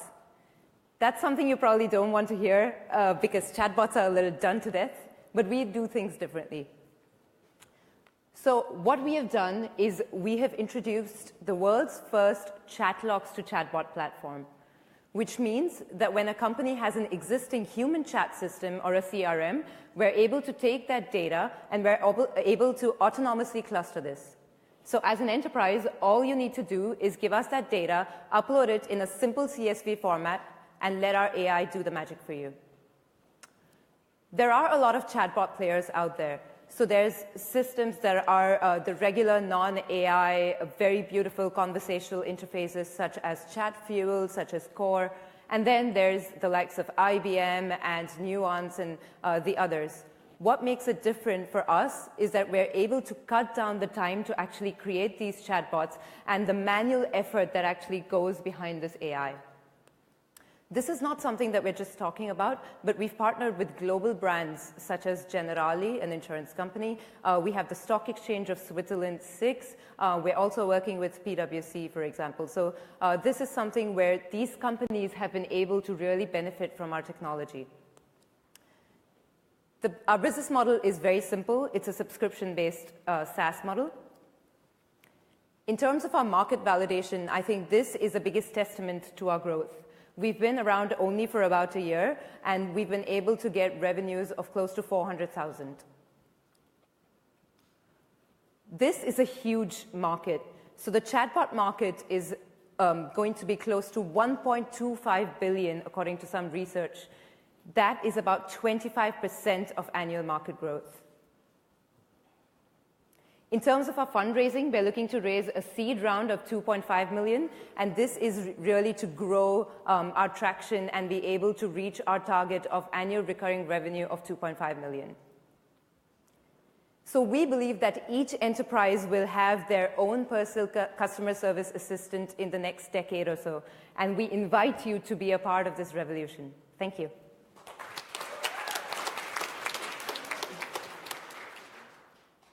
So this is a space where I've spent a bunch of time, actually. And some of the, I think, companies that maybe didn't show up on the logo page that are competitors, right, are out there, have raised capital and do the same, sort of unsupervised chat log ingestion and then kind of coming out with responses, right? So how are you going to stand out from some of the slightly farther along players? Sure. So far, some of the companies that we worked with that I've named have actually worked with players such as an IBM. But what we're able to really bring to the table is team, traction, tempo, and technology. And the most important for us is technology. So although there are some unsupervised learning platforms, what is not done so far is using existing contact center data. So in fact, when we started off, this was not something that we started with. We started with a pure natural language processing play, and then we were approached by one of the largest contact center companies headquartered in New York that actually asked us for this product and said that if you are able to build something like this, it doesn't exist. And so that's how we're here. Oftentimes it can be difficult to get the chat log data out of an existing system, especially for a large enterprise. Sure. So what has your experience been like working with enterprise IT system? Sure, that's a great question. So for us, although we're moving more and more towards the subscription model system, we also worked as an implementation company. So with a client such as Generali, for example, it's quite complicated to actually get access to this data. So with them, we were able to build an email bot where we integrated with their Outlook servers directly on-site, on-premise for them. And our team of linguists and our team of experts were able to help them get this data. And now more and more with the existing systems such as Salesforce, Zendesk, the common ones, we're able to streamline the process and give very easy instructions of how to port it into a CSV or a simple file format. So it seems like the customers that would benefit the most are the very large enterprises. But there are also some unique challenges, such as sometimes the person buying it doesn't even know how their own CRM system works, and so forth and so on. It's a very complex sales cycle. Given the other players in the space, especially like an IBM or even a Deloitte, I know they're kind of working on this area as well. How do you think you could stand out relative to these people who have maybe even built the CRM systems of your target clients? So for us, that's right, that it's not only about large enterprises, and we're really looking to scale. In terms of what sets us apart in the enterprise world, it's a lot to do also with the agility. So when you look at the larger players, if you look at a large bank that's trying to deploy an IBM or a Microsoft platform, it takes them close to 18 to 24 months at least to have something that's actually working. So I'm not talking about a chatbot that you can just make and deploy on Facebook that you can play around with, but a chatbot that actually helps you save costs and actually helps you increase customer service. So a big part of these projects is also just defining the right use case for your company and improving data quality. So these are things where we really add value as a startup. So you talked about your market as sort of this overall sort of standard chatbot market. That's probably not your full vision. Where do you see this going from there? Where do you want to expand it to?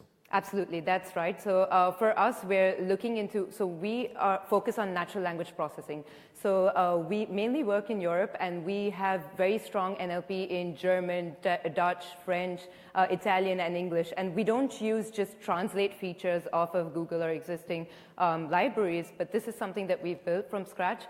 For us, the focus really is on expanding within this realm of NLP. So we have, for example, our email bot product that came out of our conversations and our work with Generali.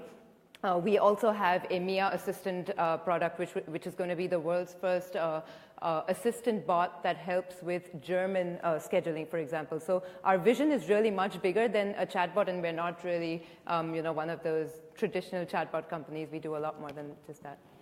Can you talk about why you decided to start this company? What gave you the idea? Sure. So I was actually running a tech startup before this as well, and that was more on the B2C side. We were invited by Barclays in Mumbai for a hackathon, and then we got accepted into Startup Bootcamp. So our journey really started with Startup Bootcamp in London, and we got some quick traction then. Thank you, Ravina. Thank you. Thank you. Bye.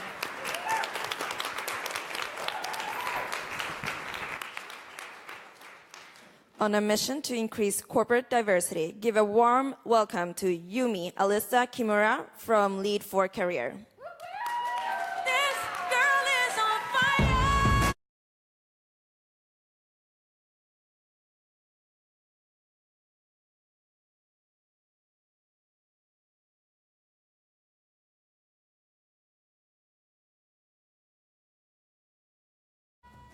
Hi, my name is Yumi. I'm the CEO and co-founder of Lead. We help corporate with employee engagement, retention, and diversity through AI.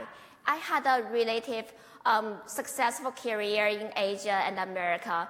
After delivered great results, I was still judged by my age, gender, and race many times. And then it drove me to start this company.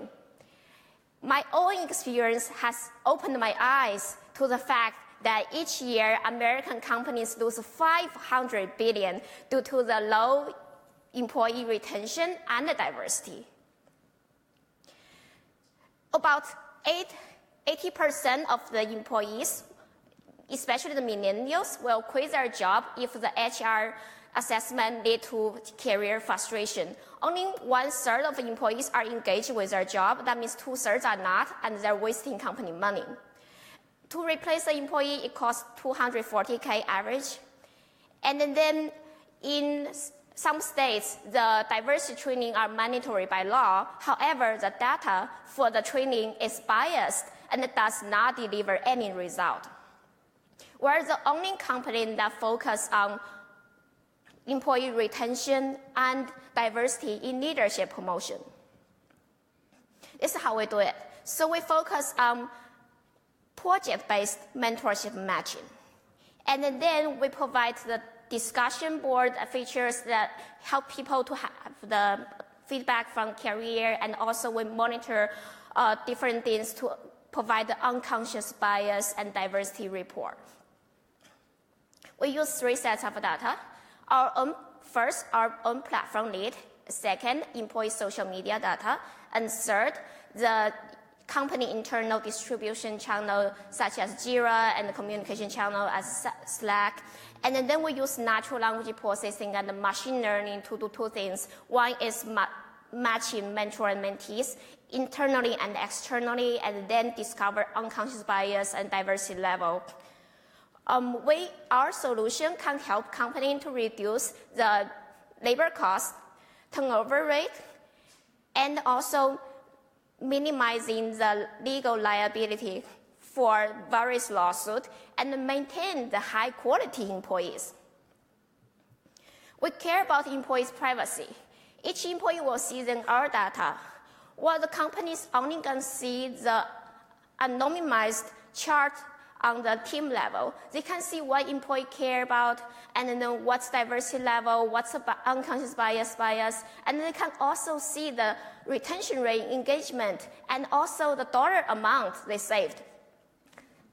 The platform can be accessed from both mobile and then laptop. We're very unique in the market. As you can see, we're the only platform that provides internal and external mentorship matching. On top of that, we provide valuable data for the companies to make data-driven decisions. We monetize from mentorship matching and data as a service. After we launch our first beta, we have 300% in user traction, and the mentorship matching rate up to 10 times. Even as beta, we show our value to lower the labor cost. And once we have this model through data collection, we will make it more efficient. We have great sales pipelines and partnership, as you can see. And then talking about myself, I'm a serial entrepreneur with Chinese and Japanese background. I have a law degree. I used to be a recruiter and also raising fund for venture capital, and I grew this Chinese former unicorn May to build their entire Japan team before their $5 billion IPO. My co-founder is he's a full stack engineer with AI expertise in HR platform building, and we have great advisors. As you can see, some people are very diverse. We have former head of HR from Google, and we have people, a professor at Stanford Engineering School, and we have a PhD in AI, so we're in a good hands. What we are asking is $2 million pre-A round. This is our second seed round in order to hire more engineers and sales, and then do marketing to make the company revenue to another level. Right now, we have a small revenue, but with the fund, we will be able to make it better.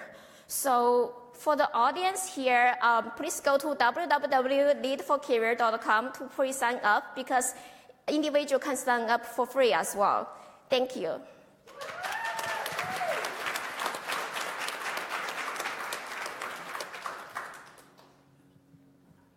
How are you recruiting mentors for both internal and external? For the internal ones, most of the organizations already have their own mentors, and we're not a traditional mentorship matching. Basically, mentors can find their own mentors based on the like-minded or maybe totally different type of mentors, reverse mentoring. Can you explain a little bit more about your technology? I think you're using AI to kind of ingest streams from multiple, day-to-day work things like Slack and Jira. How does your AI detect unconscious biases? From different type of maybe keywords extraction, sentiment analysis, and all of them are in real time. Okay. Can you talk a little bit about your traction? How many people do you have using it, and who are your customers? We have 3 organizations right now beta testing, but I'm not allowed to talk about how many members in their chapters. Okay, can you give a sense of if someone engages with it, if they're coming back to it? Yes. What is the user experience? The user experience, like 80% of the people sign up both for mentor and mentee. And we do have competitors in the room, so I can't really go into more details. Fair enough. Question. One of the things that's so important about these AI-based things is the uniqueness of the data set. And can you talk about how unique is the data set? Some of it seems to be gathered from public sources. How much of it are you building up that's proprietary? I'm not the best person to talk to because I'm not a technical founder, but I can say, Tesla, they had a experimental theme on the HR thing. They found out that people like to quit their company or change their LinkedIn profile, and then they're actually monitoring everybody, something like that, those kind of things. That's definitely something we will do, but we have a lot of different things we can monitor as well. Maybe to follow up on that, what are all the data sources that are available today that you guys have integrated with or you're scraping? Like, what is actually training the model today? Right now, we integrate with We are planning to integrate with Salesforce, and then LinkedIn is already linked, and then Twitter, Facebook, and then basically we ask the users to give permissions to those companies, and then the next phase will be the company internal channels. Depends on the company's requirements, and then it's like modular. So basically, you can disable something, enable something like that. And are you going to be able to customize the kind of machine learning training regimen to specific enterprises, or is it kind of one body of data and algorithms? I mean, every company is different, but we definitely will, change a little bit. I'm not quite sure how the machine learning actually works from the business point of view, but definitely I will be able to go into more details once my CTO is here. Right, thank you, Yumi. Thank you.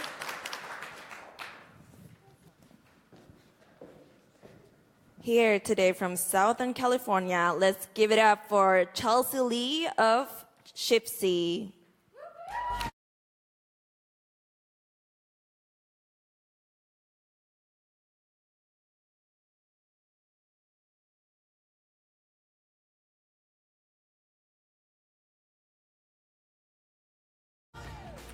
Good afternoon, everyone. Thank you for joining. I'm Chelsea Lee, the co-founder and CEO of Shipsy.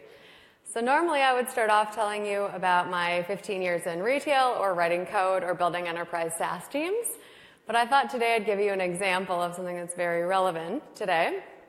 So let's imagine you're tied up listening to pitches and your iPhone is running low on battery and you really need a charger, but you left it at your hotel. Well, wouldn't it be great if you could order a new charger online and have it delivered by the time that the pitches are done today? Well, it's available, and it's what we do. It is Shipsy. Now let's get into it.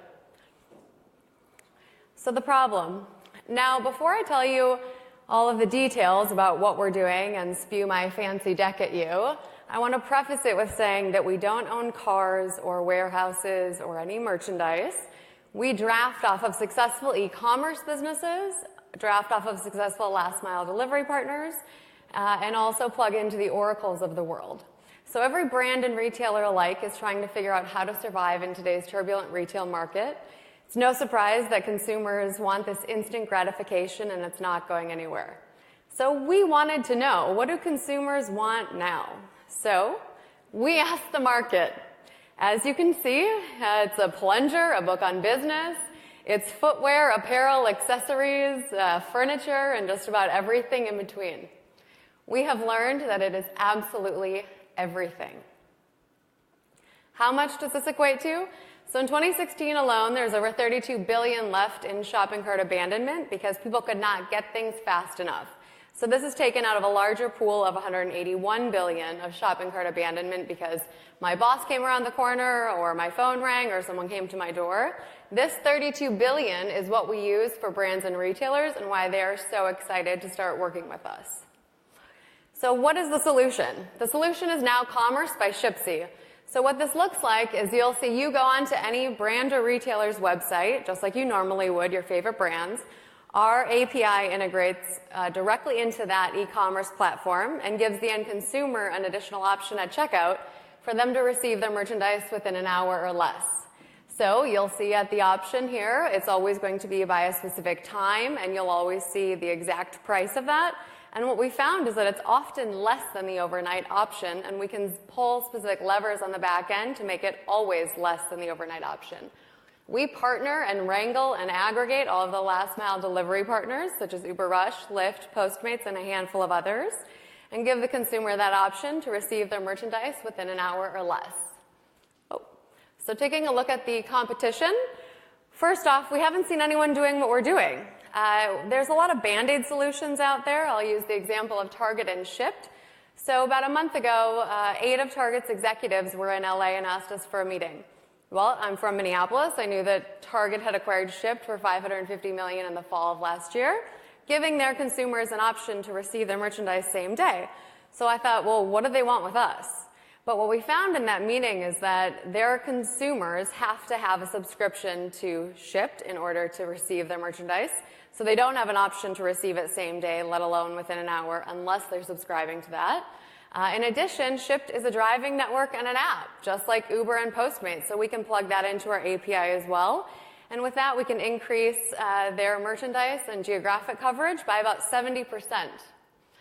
So taking a look at the market, any one of our customers is really anyone with an online website. We can pull the merchandise from a store location, a distribution center, or even a warehouse. So this 416,000 is really what we care about. Our business model, how do we make money? So we've designed a 4-tier model for retailers, basically giving anyone an incentive, and it's all 100% value-based for them. They get more orders, they pay us more. So of this, there is a one-time setup fee, a monthly subscription, and then per transaction fee of $5. Now, the monthly subscription ranges from about $100 to sometimes $10,000, depending, again, on that volume and how much they're using it. Who it's backed by. I'm fortunate enough to be part of a team of over $2 billion in exits.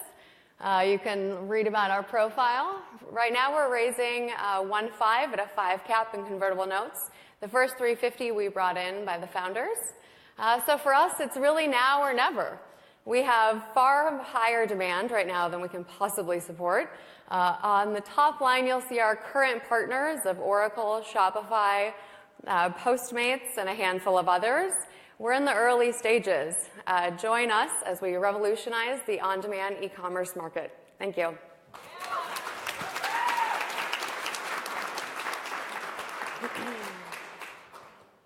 One competitor I didn't see up there was Amazon Prime Now. Good question. Good question. I've never heard of them. Can you tell me a little bit about them? Yeah, great question. So we're not trying to compete with Amazon. We're not trying to become a marketplace. Personally, I think anyone who does is quite foolish. Actually, they could be a great partner, and we're talking to their global logistics and innovation right now to be able to plug their Amazon Flex drivers into our API. And my dream is to deliver a Walmart package with an Amazon Flex driver. I don't know if they'll ever agree to that, but that's what I see. Let me think about it. Okay. Yeah. Okay, so you showed a slide that had the product coming in 22 minutes. But then you also mentioned potentially inventory could be at distribution centers or warehouses. Yep. So how do you balance that if the retailer doesn't have the inventory available in a local market? So if a criteria or those business rules aren't met, no option would display. So if it's my mother in rural Minnesota ordering something, she just wouldn't see the now option. And then in addition to that, we work with every brand that we work with, we make sure that we know their inventory and the size, the weight, dimensions of everything, so we're not putting a couch on a bike and shipping that. And then we can also put specific geographic parameters around it. For example, in LA, we do about 3 to 5 miles, depending on where the customer is in the distribution center in the store. And then we have a customer in Kansas City, and it's 30 miles is the radius because there's not a lot of traffic in Kansas City. What would this cost in delivery fee for the customer? And I'm asking because, really big ticket items are unlikely to be bought that hour, right? No one's going to buy a bed and have it delivered in an hour. It's going to be small, urgent stuff like a charger, right? And so if I pay $30 for a charger, then I pay $15 for delivery. Yeah. How many people would do that? Yeah. We were surprised, actually, when the best example is someone brought up birthday candles for their 5-year-old grandson's birthday party, and I don't know how much candles, $1 or $2, $5, that they would have paid $1 million to get that delivered now. So the delivery fee always fluctuates, just like an Uber cost does, the time and how much it is. But what we can do on the back end is pull specific levers to say, if it's over $20, don't do it. Or if the shopping cart is less than $100, then just don't show it. But we feel giving the consumers at least the option to get it is fair.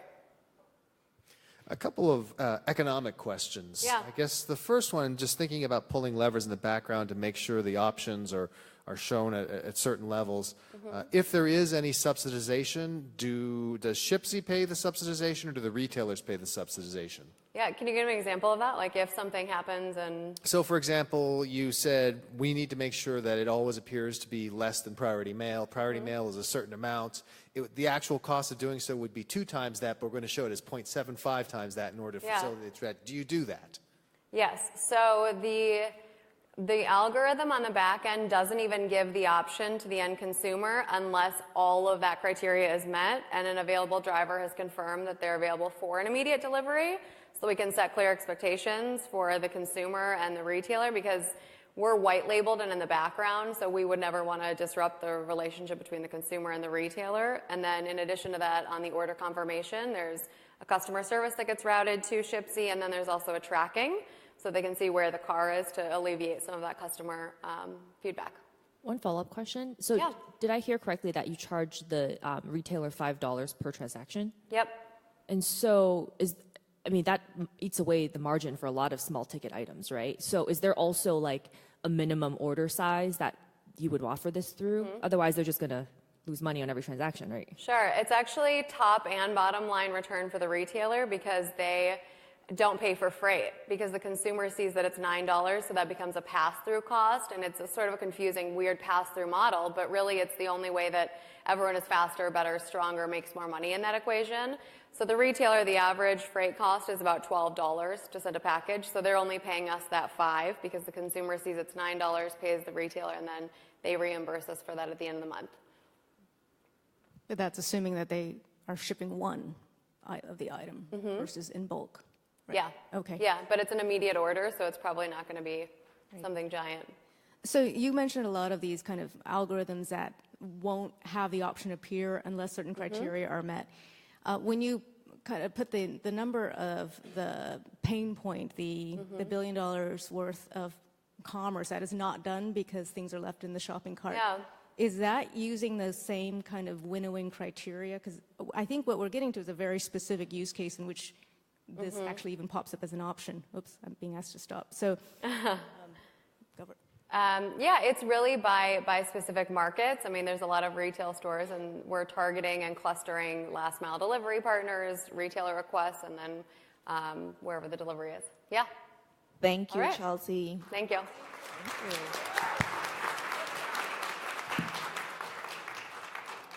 The last but not the least, give the warmest welcome to Pri from Prima Donna.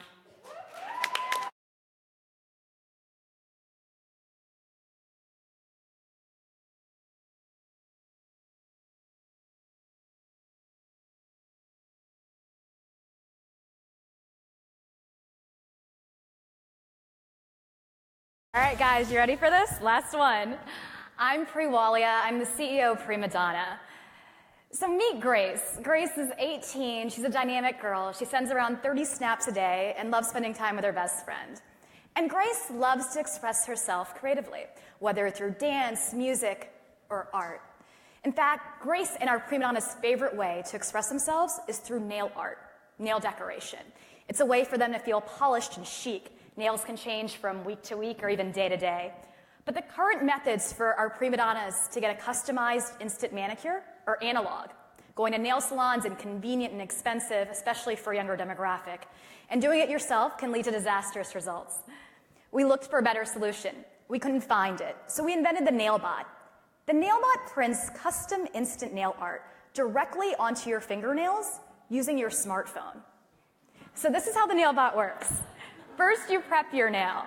We recommend a light-colored base coat in our first NailBot to really make that art pop. Now it's time to personalize. Choose whatever you'd like to print directly from our mobile app. Put your finger in the finger cradle and tap print. In about 5 seconds, that image, that art, will appear directly onto your fingernail. Now, we leverage the vision capabilities of your smartphone to make the NailBot affordable and accessible. You can also try the art on via augmented reality before you print. What does the NailBot print? Art, your designs, photos from your camera roll. Now, the hardware is really the moat, right? What we're envisioning is a digital art marketplace where you can create, stream, and then print on demand. We make money in 3 ways, right? It's diversified. The first is in the hardware, the sale of the hardware, the mobile, and then in the consumables. The NailBot hardware kit is around $199 direct to consumer. We are looking at about 30% consumer margins there. On the mobile art marketplace side, we make money from brands that want to advertise their content and interactive entertainment on the platform, and also from consumers. There's a freemium version of our collections, but if you want that exclusive VIP access, it is $4.99 or $9.99. Because we know the usage of the NailBot, we can also push out replacement consumables. So maybe the base coat or the top coats that work with the system. So the team behind the NailBot, we're definitely a hustler hacker duo, but we both have connected hardware experience, have spent time in Shenzhen, China, working at a hardware accelerator as well, and we share a passion for building technology with the next generation of girls. And with such a large market, a $15 billion market, it's hard to figure out where to start. So we're starting with the demographic of girls that will love us the most, our preteen and teen prima donnas. They're 21 million girls strong, 92% of which decorate their nails regularly, and 14% of which decorate their nails once a day. And we're meeting these girls where they are. So they're discovering nail art and makeup on YouTube and on Instagram. And so this is my artist prima donna. Her name is Sandy Crystal Ball, that's her real name, and she is the #1 artist on YouTube. She is going to be having NailBot art collections in our mobile app. She loves Prima Donna and the NailBot because we're democratizing her manual art into digital art. And we're also reaching girls through our technology and our community partners. We were sponsors of Girl Scout Convention last year. We're working on coding and digital art modules for girls to really learn the technology behind the NailBot. So organic traction to date, we've got over 30,000 people on our NailBot wait list, 1,300 core volunteer ambassadors. We're trying to ship out, we will be shipping out our pre-production and beta units this year. We have 9 patent applications, one of which has been issued. And so the year for us is very busy as we push out our beta and pre-production units and gearing for high volume in late December. Now, Casey and I didn't just architect one version of the NailBot. It's our starter NailBot, right? We architected NailBots for every prima donna in the family. Whether you're 6, 16, 36, a mom, we want you to enjoy kind of a robotic manicurist at every experience. So we're starting with art, eventually going to full-scale polish. And while we're starting with a direct-to-consumer Prima Donna branded NailBot, we certainly have plans to white label the hardware in the future. And our bigger vision is not just nails. It's the first step in our creative economy, in our creative expression economy. We plan on getting into henna and tattoo, all powered by our art marketplace. So we've raised about $1 million to date. Jesse Draper recently led our seed round, and we were in L'Oreal's beauty accelerator. We're in a hardware accelerator called Hacks, and Tim Draper also recently invested in our company when we went on the show Meet the Drapers and printed a picture of the Draper family on his nails. It was very fun. And I've asked for all of you in this audience today, We would love you all to go to nailbot.com, get yourself on the wait list. I know you have a 15-year-old in your life that would love one. Thank you.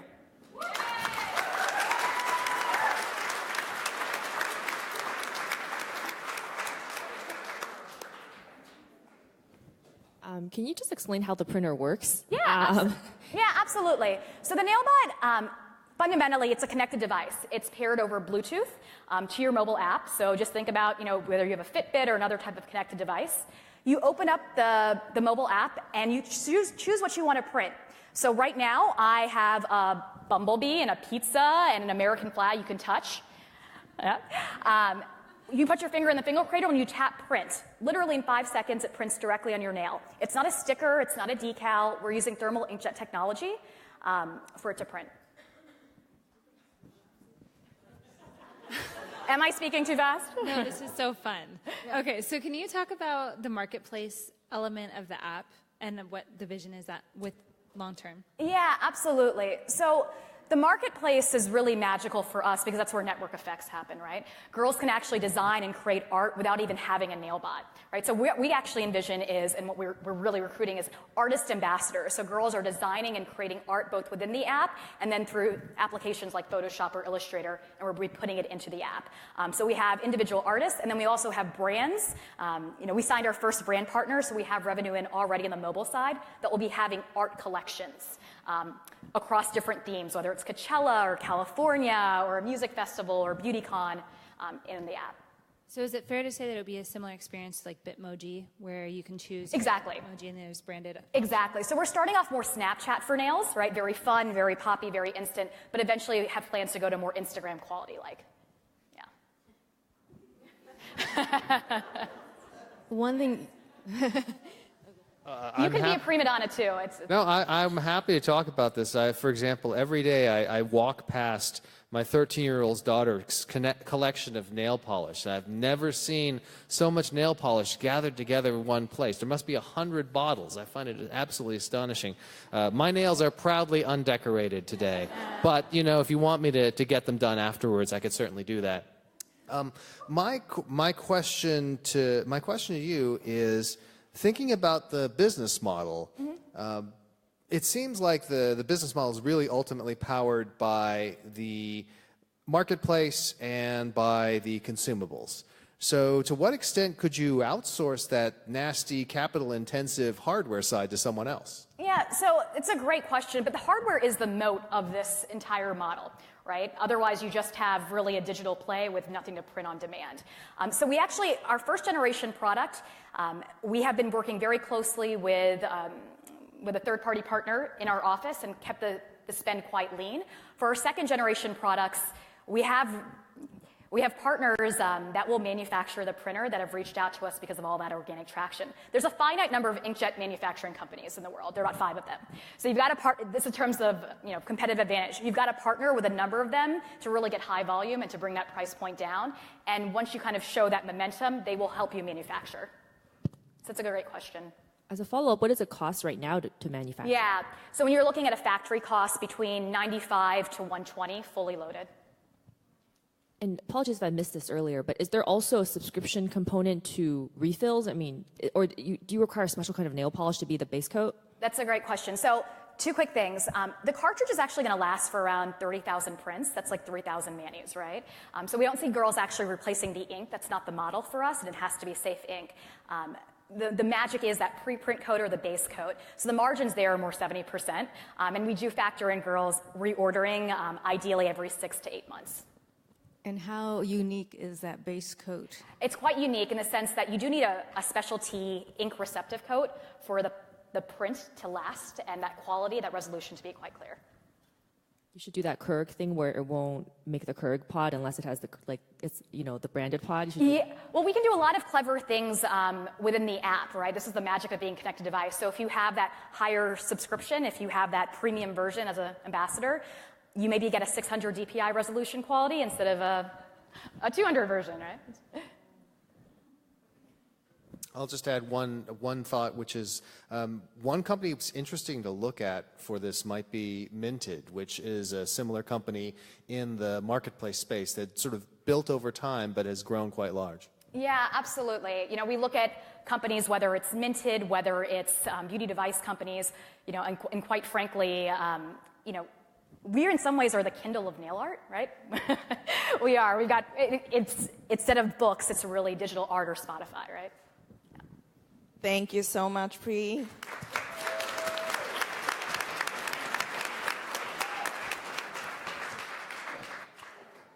Let's give it up one more time to all the 10 female founders who have just pitched. What amazing ladies.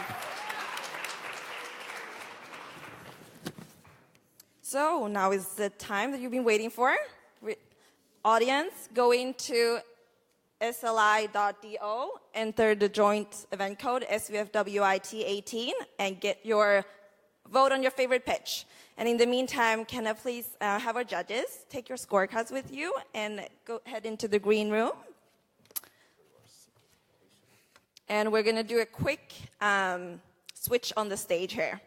And while doing that, and while you guys are voting, Slido, SVFWIT18, I'm just going to do a quick recap of the companies. So we had Cookie2, an online marketplace where food professionals can list and search and book unused kitchens. Yay! Whoa! We had Lilycover, a healthcare platform that develops skincare device. Byte Foods manufactures automatic vending machines and refrigerators. Nextplay.ai, personalizing employee development at scale and increasing retention through AI. Oniva, enterprise concierge care, helps you find trustworthy infant, child, adult, and elder care. Whoa. So that was our first session. The second session, Squid Swap, developing software that will be used to adjust and develop the reading level of anyone who searches and reads information online.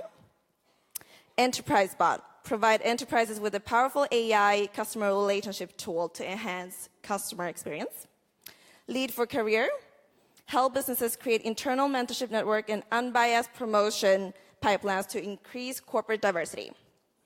Shipsy, API to integrate with any e-commerce platform to enable retail partners to compete online.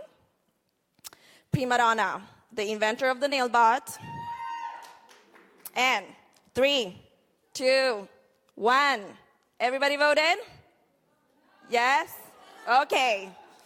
That was your one thing to do today. And listen, obviously. So, now we have a very special guest joining us tonight.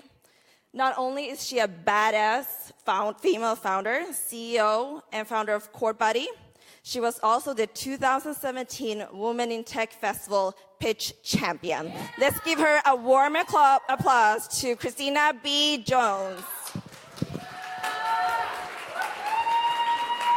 Thank you.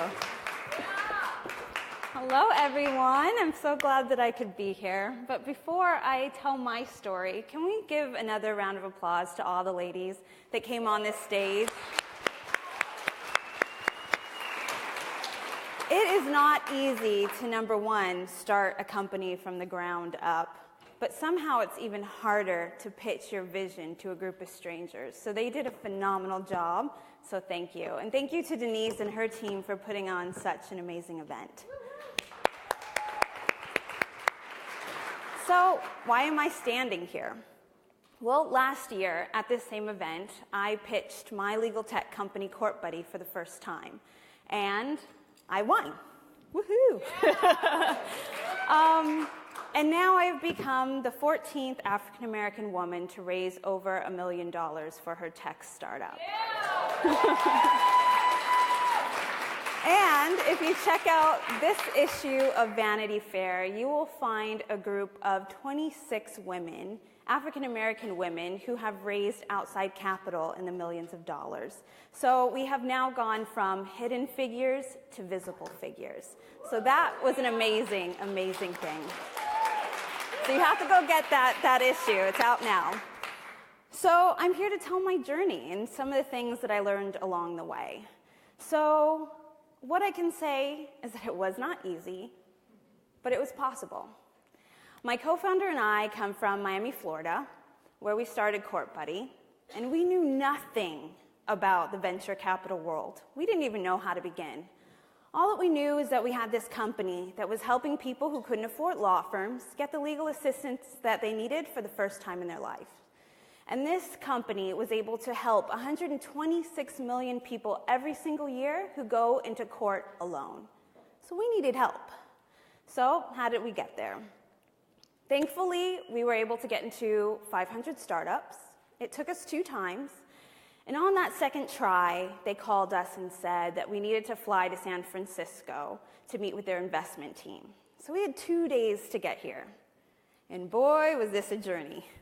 What happens next, you cannot make up. First, traveling with a 1-year-old is a feat in its own. We missed our flight from Miami to Los Angeles. And then from LA to San Francisco, our flight was canceled. And it was 9 p.m. the day before our meeting. Instead of just opening our laptops and saying, look, 500, can we just do this by Skype? We went to the rental car place around the corner. At 9 p.m., mind you, we're on East Coast time, and drove 7 hours in not even San Francisco, California's worst winter storm. But we made it. At 3 a.m., we got to our hotel, had a couple hours to sleep, woke up, got in the car. The car would not start. I still don't know how I didn't break out into tears. But luckily, we were so sleepy, we put the car in neutral. So we finally got to 500's office 20 minutes prior to our meeting. We were both sleepy and hungry, so we went across the street, got some coffee. Now it's about 10 minutes to our meeting. We get in the elevator, hit the 6th button. We get to the 2nd floor, and the elevator stops. I remember thinking, okay, either this clearly is not for us, or we're being tested to see how bad we want this. So we get up on the 2nd floor, we run up the stairwell. Now it's like 2 minutes to our meeting, and they told us if you're late, just forget about it. So we're banging on the door, we can't get in the building. Finally, we're yelling to everyone in the stairwell, does anyone have a key? Finally, maintenance comes up, lets us in, we knock on the door, Chloe opens the door, and we acted like nothing had ever happened. Luckily to say, we got in. We had an amazing experience, which led us to this phenomenal event. So, it wasn't easy, but it was possible. And I say that because that was the start of our roller coaster. We're all going to have our highs, we're all going to have our lows, our upside down moments and the stomach aches. But it's in those moments that we learn how to essentially grow. And I learned in those moments to ask 3 questions. Number 1, what the heck just happened? And number 2, what can I learn from this moment? And number 3, if I have to go through this again, what will it look like the next time? Last year, pitching my company at this event, I was a completely different person. I have stretched, I have grown, and I've become so much wiser. And I've become so wise that I know I have so much more to learn. But one thing I have learned is that this journey is worth it. The ups, the downs, the twists and the turns, it has been worth it. And I've also learned that in this journey, I'm moving fast, and I might not be able to bring along the people that supported me in the past, my friends, my family, my colleagues. My mind and my journey is completely different now. But it's in spaces like this where I and you can learn how to build your tribe. It's in spaces and events like this that you're around people that are going through the same issues, the same highs, the same lows, and you can learn from each other. Last year, I just sat next to a woman who has now become like family to me. My daughter calls this woman Auntie Tay and is obsessed with her.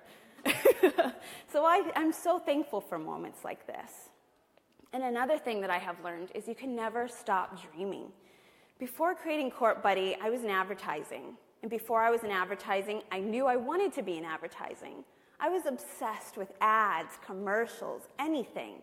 I would play a game where when I saw an ad, I would think, okay, in less than a minute, how can I make this ad better? And if I can't make it better, how can I flip it and sell this product or service in another way? That's how my mind was operating at all times. And so I knew I wanted to be an art director. And then I became one.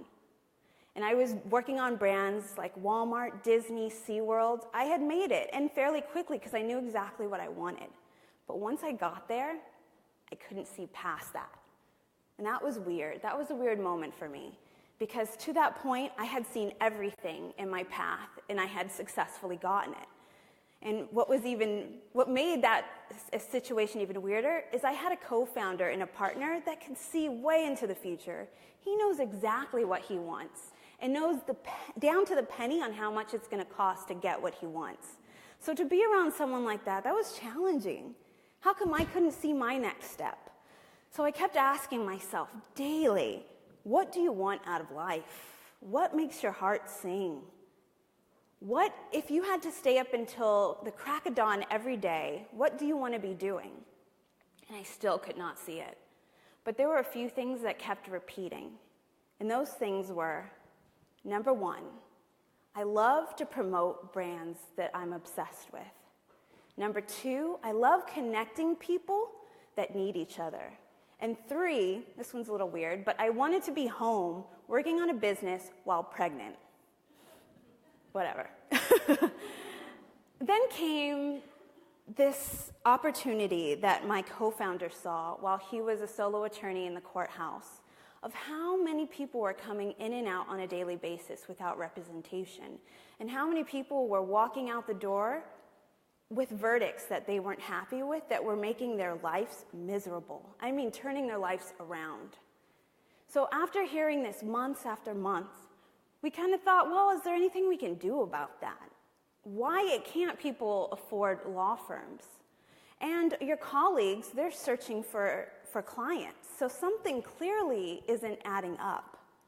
So we came up with this idea for Court Buddy. And we worked on it day in and day out while still working full-time jobs. And then something happened. I realized, wait a minute, I'm working on something that I believe in. I'm connecting people that clearly need each other. And the first month that we launched Court Buddy, I became pregnant and lost my job. Now I'm at home working on a business and I'm pregnant. Even though I couldn't see it, it was those things that kept repeating that were leading me to my next vision. So even though you might not see the next step, we have to keep asking ourselves those questions. What is it that makes my heart sing? What is it that I want to be doing to the butt crack of dawn every single day and be happy doing? And in those steps, even though we clearly don't see the picture, it's what's repeating is what's going to lead us to that next step. Another thing is, and this is really for the women in the room, sorry men, but this is our time to shine. We are in a moment right now that we are being celebrated for our successes, our resilience, and our power. And for the founders in the room, this is the moment that people are looking for us. They want to hear your voice. So if you have an idea or you have a product that you're just sitting on, this is not the time to hide. This is the time to get out and shine. When I first came to San Francisco, I quickly saw the support system that was here. We didn't have that in Miami. So every event that I saw that was female founders pitching female funders, female founders pitch to dogs, female founders pitch to the sky, I was there. And I quickly learned with every pitch I was winning. And that wasn't to stroke my ego. That was clearly telling me that we were onto something. And coming from Miami, where I didn't know what this world looked like or what it was even about, that was my aha, okay, we are onto something. People actually see this as the opportunity of a lifetime that we see ourselves. And through this process, through getting out there, putting Court Buddy out there, we went to a SheWorks event and met our lead investor, Drew Coven of LDR Ventures. And his thesis is he wants to invest in female minority founders. We just happened to be in the right place at the right time. And through his network, we were able to meet amazing investors like Linnea Roberts of Gingerbread Capital, Nikki Quinn of Lightspeed, X Factor, these amazing women who I look up to, but who also believed in me and my vision with Court Buddy, and were able to get me to where I am today. And yes, we didn't get amazing woohoo goes along the way. We got the no's. But I actually started to appreciate the no's just as much as I appreciated the yeses.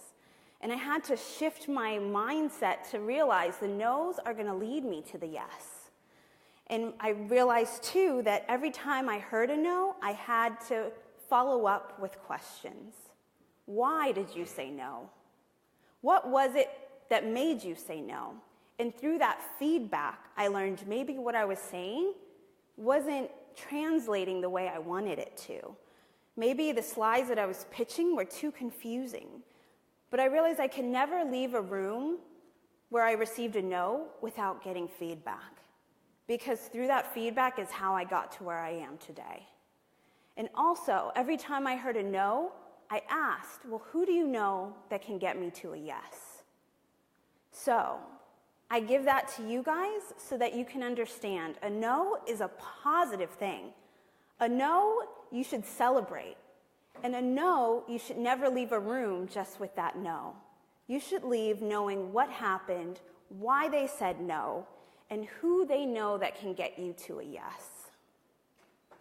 I'm so glad that I could be here to share my story and my success with you guys.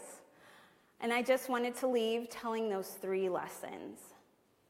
Number 1, never give up, never stop dreaming.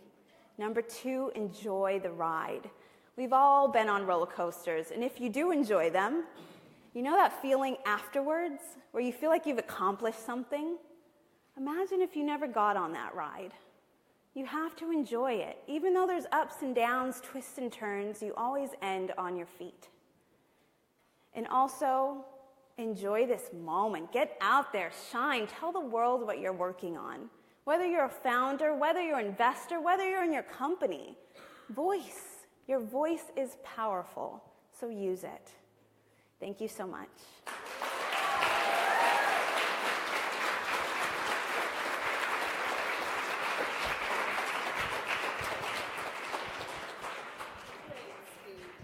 Wonderful. Thank you.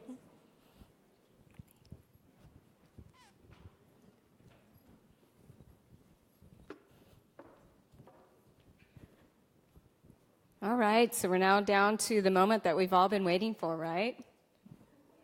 But I would also like to add, Christina from Court Buddy, thank you so much for such a great keynote speech. But there's another way you can help Christina.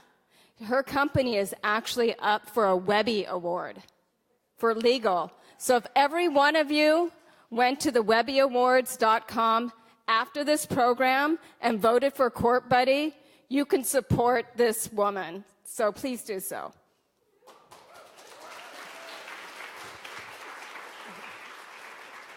We already did. So now, are the judges in the room? Yep.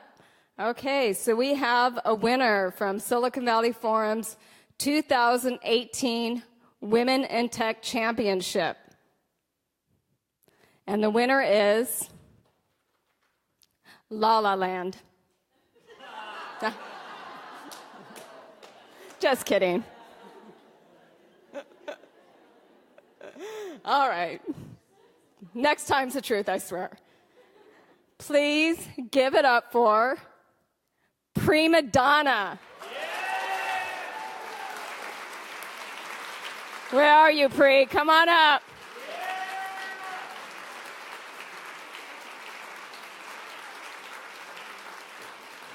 Woo-woo. Come to the purple dot. Yeah, congratulations. Thank you so much. Congratulations. We got some stuff for you. So, yep.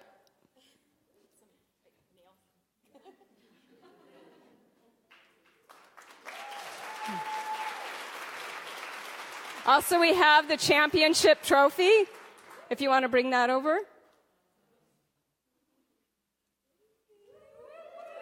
Yeah.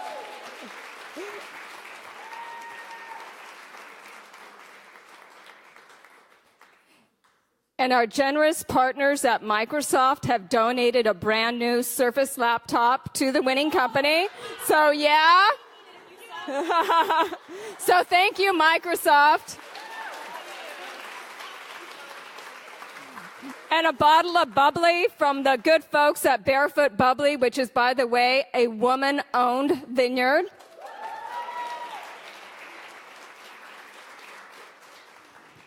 And now we're going to also tell you the winner of the audience favorite. And I won't say La La Land, I promise. So hold on to your seats. Give it up for Prima Donna.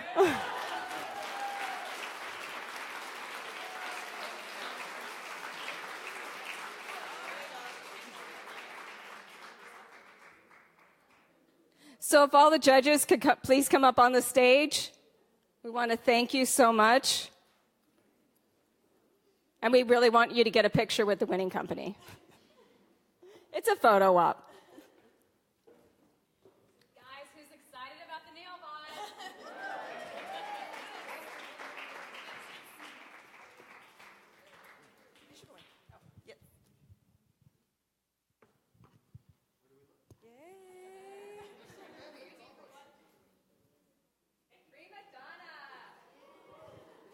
Give it up.